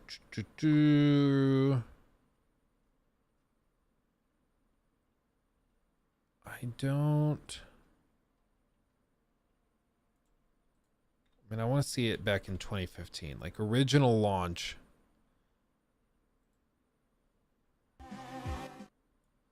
Turning off your ad block, watch of it. Okay. So this was PC. I want to know what, like, hardware he's running. Nope. Okay. What about, did anybody do reviews that mention PC performance? Works is carried over from its excellent predecessors. It's the Skyrim to Fallout 3's Oblivion, if you will, and it's comparably dense with great locations to explore, genuinely creepy monsters to fight, and superb post-nuclear atmosphere. Type benchmarks. Yeah, I guess I could do that. Fallout 4 benchmarks PC, and we're looking at 2015. 7 years ago. Gamers Nexus. Oh, hey yeah. everyone, I'm Steve from Gamers Nexus. Oh, he's so young. Oh, that's crazy. And this is our Fallout 4 benchmark. So we already posted the GPU benchmark on the website, and that has all the FPS metrics, the charts, VRAM, memory consumption, things like that. You can find that link in the description below, but this is the video recap of that. And first of all, we already posted a bench course for Fallout 4. So this course basically runs through one of the more intensive areas of the game and creates a mixed GPU workload. So the objective of this course was to stress the GPU pretty heavily at the beginning and end of the test, but create a more realistic representation of the game, walking around less intensive parts of the city during the middle of the test. And that creates a mixed workload. So we have the ability to look at the worst case scenario and sort of the average / best case scenario in the middle. That is on the website and on the channel already. And it was rendered at 1080p, but the test was actually conducted in all 3 resolutions, and the video for the bench course was recorded at 4K. So it was downsampled to 1080p when we rendered it out because of some limitations in YouTube regarding the frame rate. Can't do 60 FPS and 4K. So that's why. Oh, that's funny. Back in 2015, yeah. Back in 2015, 4K was like, no way you're uploading a 4K video. That's crazy. That happened. Let's take a look at some of the settings before diving into the FPS results in Fallout 4. So Fallout 4 has a good amount of settings, but it is built on the same creation engine as used for Skyrim and previous Fallout games. This means that the .ini tweaking is the same as previously for the most part. There are some new and some removed ini lines that you can add or remove from the text files, but overall it's the same idea where you can modify Fallout 4 preps.ini and other Fallout 4 ini files to do some tweaking, and then other than that, when you launch the game, you're presented with a splash screen. It's got the options page, and in that setting window, you can change your graphics to different levels, obviously. So this is what that looks like, and we've got a full description of what all of these options do on the website, just at a top level. If you're curious about what any one of them does. Do you think Starfield uses similar stuff? Do you think they also have like the really clunky, old school ini adjustment stuff like this? In particular, Fallout 4 has simple settings overall, and it's big on view distances because it's an open world game. So part of the reason, aside from software optimization, that Fallout 4 gets hit hard for FPS in some areas is because of the far drawing distances, especially as it pertains to things like shadows, object detail, and items of that nature. An FPS first-person shooter like Black Ops 3 might look better and host objectively superior engine and graphics technology, as we found in our article on that, but it does not draw nearly as far as an open world game will do. So you have to keep that perspective in mind when looking at these benchmarks if you're trying to compare it against other games, because it's not necessarily a linear comparison. We found in some loose preliminary testing that shadow distance creates one of the biggest hits to FPS, to the tune of about 16.7% between its lowest and highest setting. So that is one of the first items to tune if you're running into issues with game performance. Our graphics options are defined in the article in the description below, as is our bench, spec, and complete testing methodology, including answers to your driver questions. A quick recap on the test methodology, though. NVIDIA's unreleased Fallout 4 drivers were used for testing. Those drivers are now available, but they were unreleased at the time of testing, and those include Fallout 4 optimizations. The latest AMD Catalyst drivers, 15.11 beta, were used for testing, and game settings were configured to Ultra, with Ultra overrides were not selected. Medium and low presets were also run at 1080p, and then Ultra presets were run at 1080, 1440, and 4K resolutions. Nice. Once we determined which settings provided a reasonable level of load for appropriate video cards, we forged forward testing those configurations on our suite of GPUs, and we also asked AMD if they would have Fallout 4 specific drivers, to which the company said that they weren't ready yet, so we ended up using the 15.11 beta until a point at which AMD releases updated drivers. Each scenario was tested for 30 seconds identically, then repeated 3 times for parity. We tested in Diamond City, the first major township that the player reached. Dude, I just love how thorough they are. Highly intensive load with a performance gap as wide as nearly 60% in some instances. This makes Diamond City a somewhat poorly optimized region of the game that represents a mixed workload scenario, which is excellent for testing. Our test run begins with the camera pointed toward a heavily occupied region of the city and then moves around a much less intensive corridor. The result is a mixed GPU workload that is 100% reproducible and representative of real-world play experiences. Benchmarks that don't precisely emulate our course will have different results, so when you look around at other sites running these benchmarks, do keep in mind that test methodology matters. Theirs can be correct for their particular bench course, but ours may be different because we do some specific things in our bench run that may not be emulated in other tests. As far as our preliminary and somewhat unofficial VRAM and RAM testing, we looked at some of the VRAM and RAM consumption just to understand the nature of the beast. It wasn't really the intent to do a super accurate published bit of information on this, but I'll go ahead and put this out there anyway. Fallout 4 commits about 4.8 gigabytes of virtual memory and uses a working set of about 2.4 gigabytes. So that's physical RAM consumption of less than 3 gigabytes, and then total system RAM consumption, including virtual memory, of about 4.8 to 5 gigabytes. How much RAM did the Xbox One have?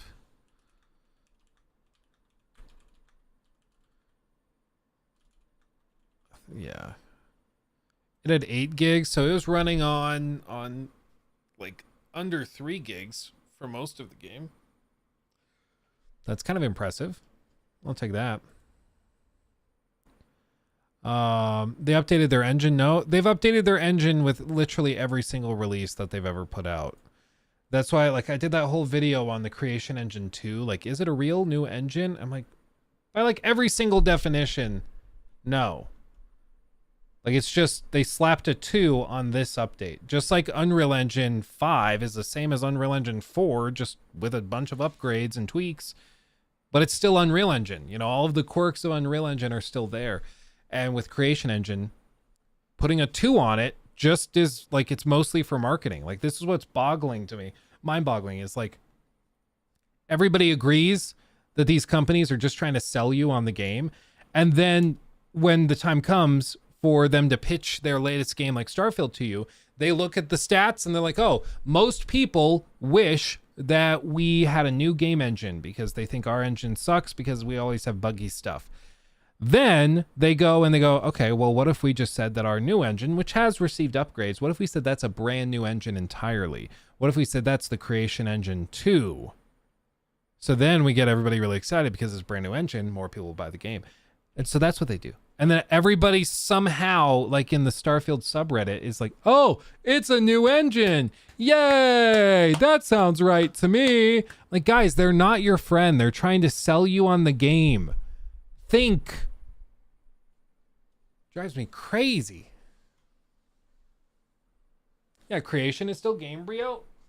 And Unreal 5 is still Unreal 4, still is Unreal 3. Like, they're the same engine. They just have received upgrades and they've seen improvements, of course, but they've got the same code way deep down. You know, it's the same basic, like, foundational bedrock. Bedrock. It's not any different at its core, other than some upgrades and tweaks and stuff. And so it's just, it just boggles my mind that people are so ready to just throw out their rationality when they're just like, oh, well, this company that's really trying to sell me something told me something I wanted to hear. Weird. Isn't that strange? It's like if you go to a used car lot and then the salesman tells you that this random Toyota Camry from 1997 is actually a very, very good car for the modern market and that you should absolutely pay $5,000 for it. Totally worth that. He's never seen a deal as good as this before. And plus, they'll provide some weird warranty on it. And he just tells you everything you want to hear. Are you likely to believe everything he has to hear? No, because he's a used car salesman. You know better than to do that. But when it comes to video games, for some reason, we believe every single thing that the devs and publishers tell us and that the marketing teams pitch it or communicate it to us. I'm like, guys, they're trying to sell you on the game. Don't just buy everything hook, line, and sinker. You remember when Forspoken pitched itself as having a really in-depth, captivating narrative with a character, a main character and protagonist that you're going to fall in love with? No. Yeah, exactly, Pretty Eye. It's exactly the same as when DSP needs tips for his bills. Exactly. One of the funniest things I remember was when DSP did a fundraiser and he said, okay, when we reach this dollar amount, I have a special surprise for everybody. And he reached the dollar amount. And then he opened the door and he brings in a cat. He's like, I adopted a cat. That's the surprise, everybody. That's what we were fundraising for. Everybody's like, dude, what? What? What?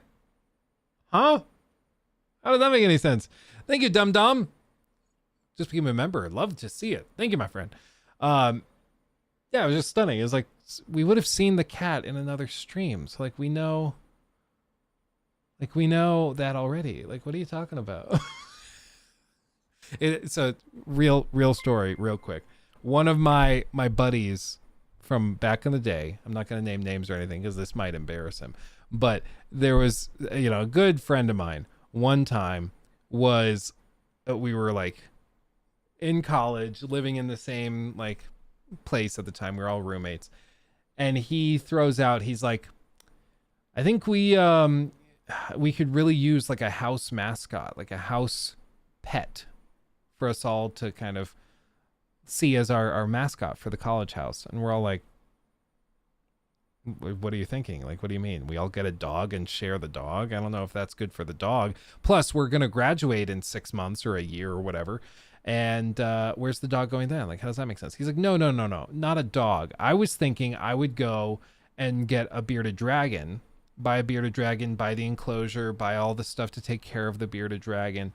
And then we could all just split the cost of it.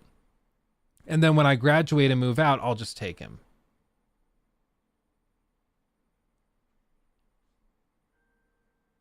So you want us to just buy you a lizard? Like you just want us to buy you a pet. Like that's all that is. That's all you're describing. He would live in your room, and then when you move out, you would take him? You just want us to buy you a pet. Like, no, you buy your own pet. No, this wasn't Khaleesi. Khaleesi is a bearded dragon I got for myself. Stefan Constantine Doomy Trash super chatted $5.57. Thank you, Stefan. Luke, they did not slap a 4 on Fallout 3 and called it Fallout 4. Yeah, exactly. No, it's just drives me crazy. Drives me absolutely crazy. But then once you like reframe it and you're like, guys, they're not your friends. They're trying to sell you something. They certainly saw and heard that the number one frustration people had with Bethesda games is that they were using an engine that most people consider to be incapable of providing polished experiences that keep up with modern titles.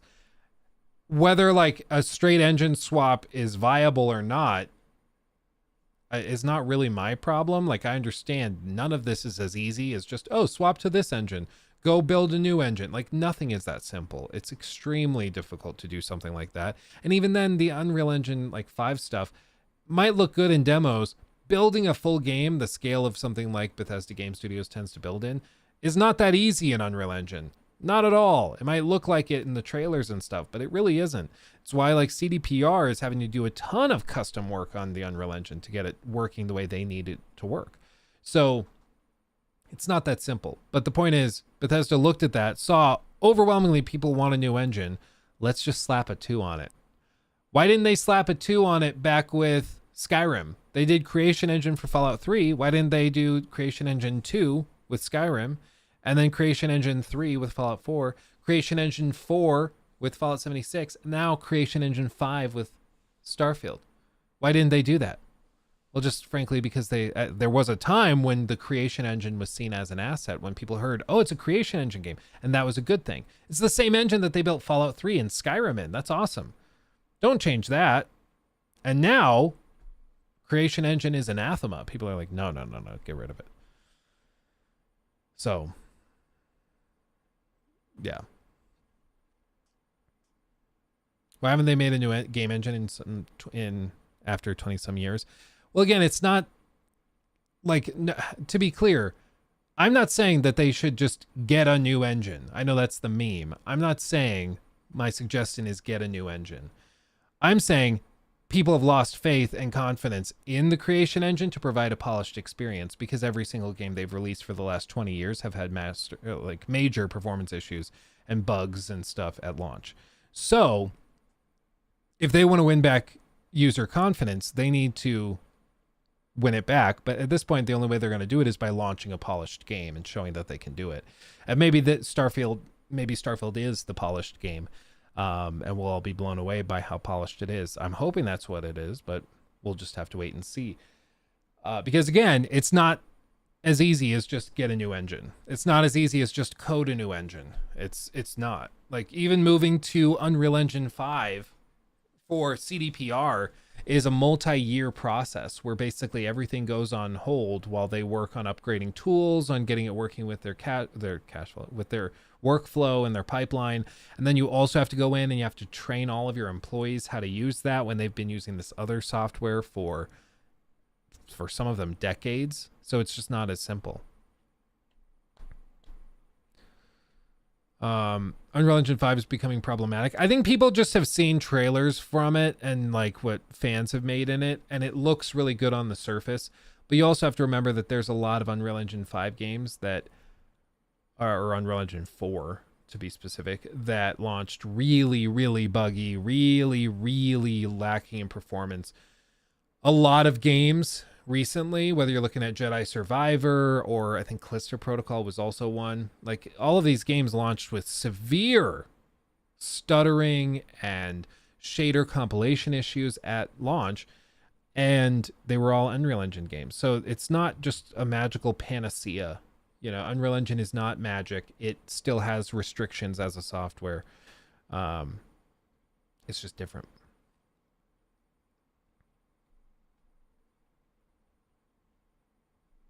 Remember, the Cyberpunk images created in Unreal Engine 5 looked incredible. Crazy to think what the next Cyberpunk will look like. Yeah, Unreal Engine's very, very powerful. And specifically, if you also have a team of engineers that can go in and rework it to work with your vision for a game, you can do something amazing. Batman Arkham Knight still looks like one of the best games probably ever made. I mean, it's still, to this day, is just stunning how beautiful that game is. And that is a reworked version of Unreal Engine 3. But it needed a lot of custom code to get it running and working the way it does in Batman Arkham Knight. But you can see the benefit from it because they've got in there and they tweaked it, made it their own. And hopefully that's what CDPR is able to do for these next Witcher games and stuff. That's the hope, at least. That game is so wet. You're damn right. Very damp. Yeah, exactly. Creating static scenes is different from creating interactive and reactive ones. Exactly. And especially when you're creating a series of interactive and reactive scenes with, you know, a map multiple miles wide. Very, very different. A little off topic. Do you think Jedi game will be made in Unreal Engine 5 after the problems Survivor had? Oh yeah, they don't consider like Jedi Survivor to be very problematic. I don't think. I think they look at it and they're like, yeah, it had like some bugs and stuff, but we still sold millions and millions and millions of copies, so we're not too worried about it. So I don't think they're actually that concerned. They got what they wanted. They sold millions of copies. They did what they needed to do. They've like Respawn multiple times now has released games that are really buggy at launch, and they just frankly don't seem too worried about it, because I don't think they are. I really don't think it's that big of a deal to them.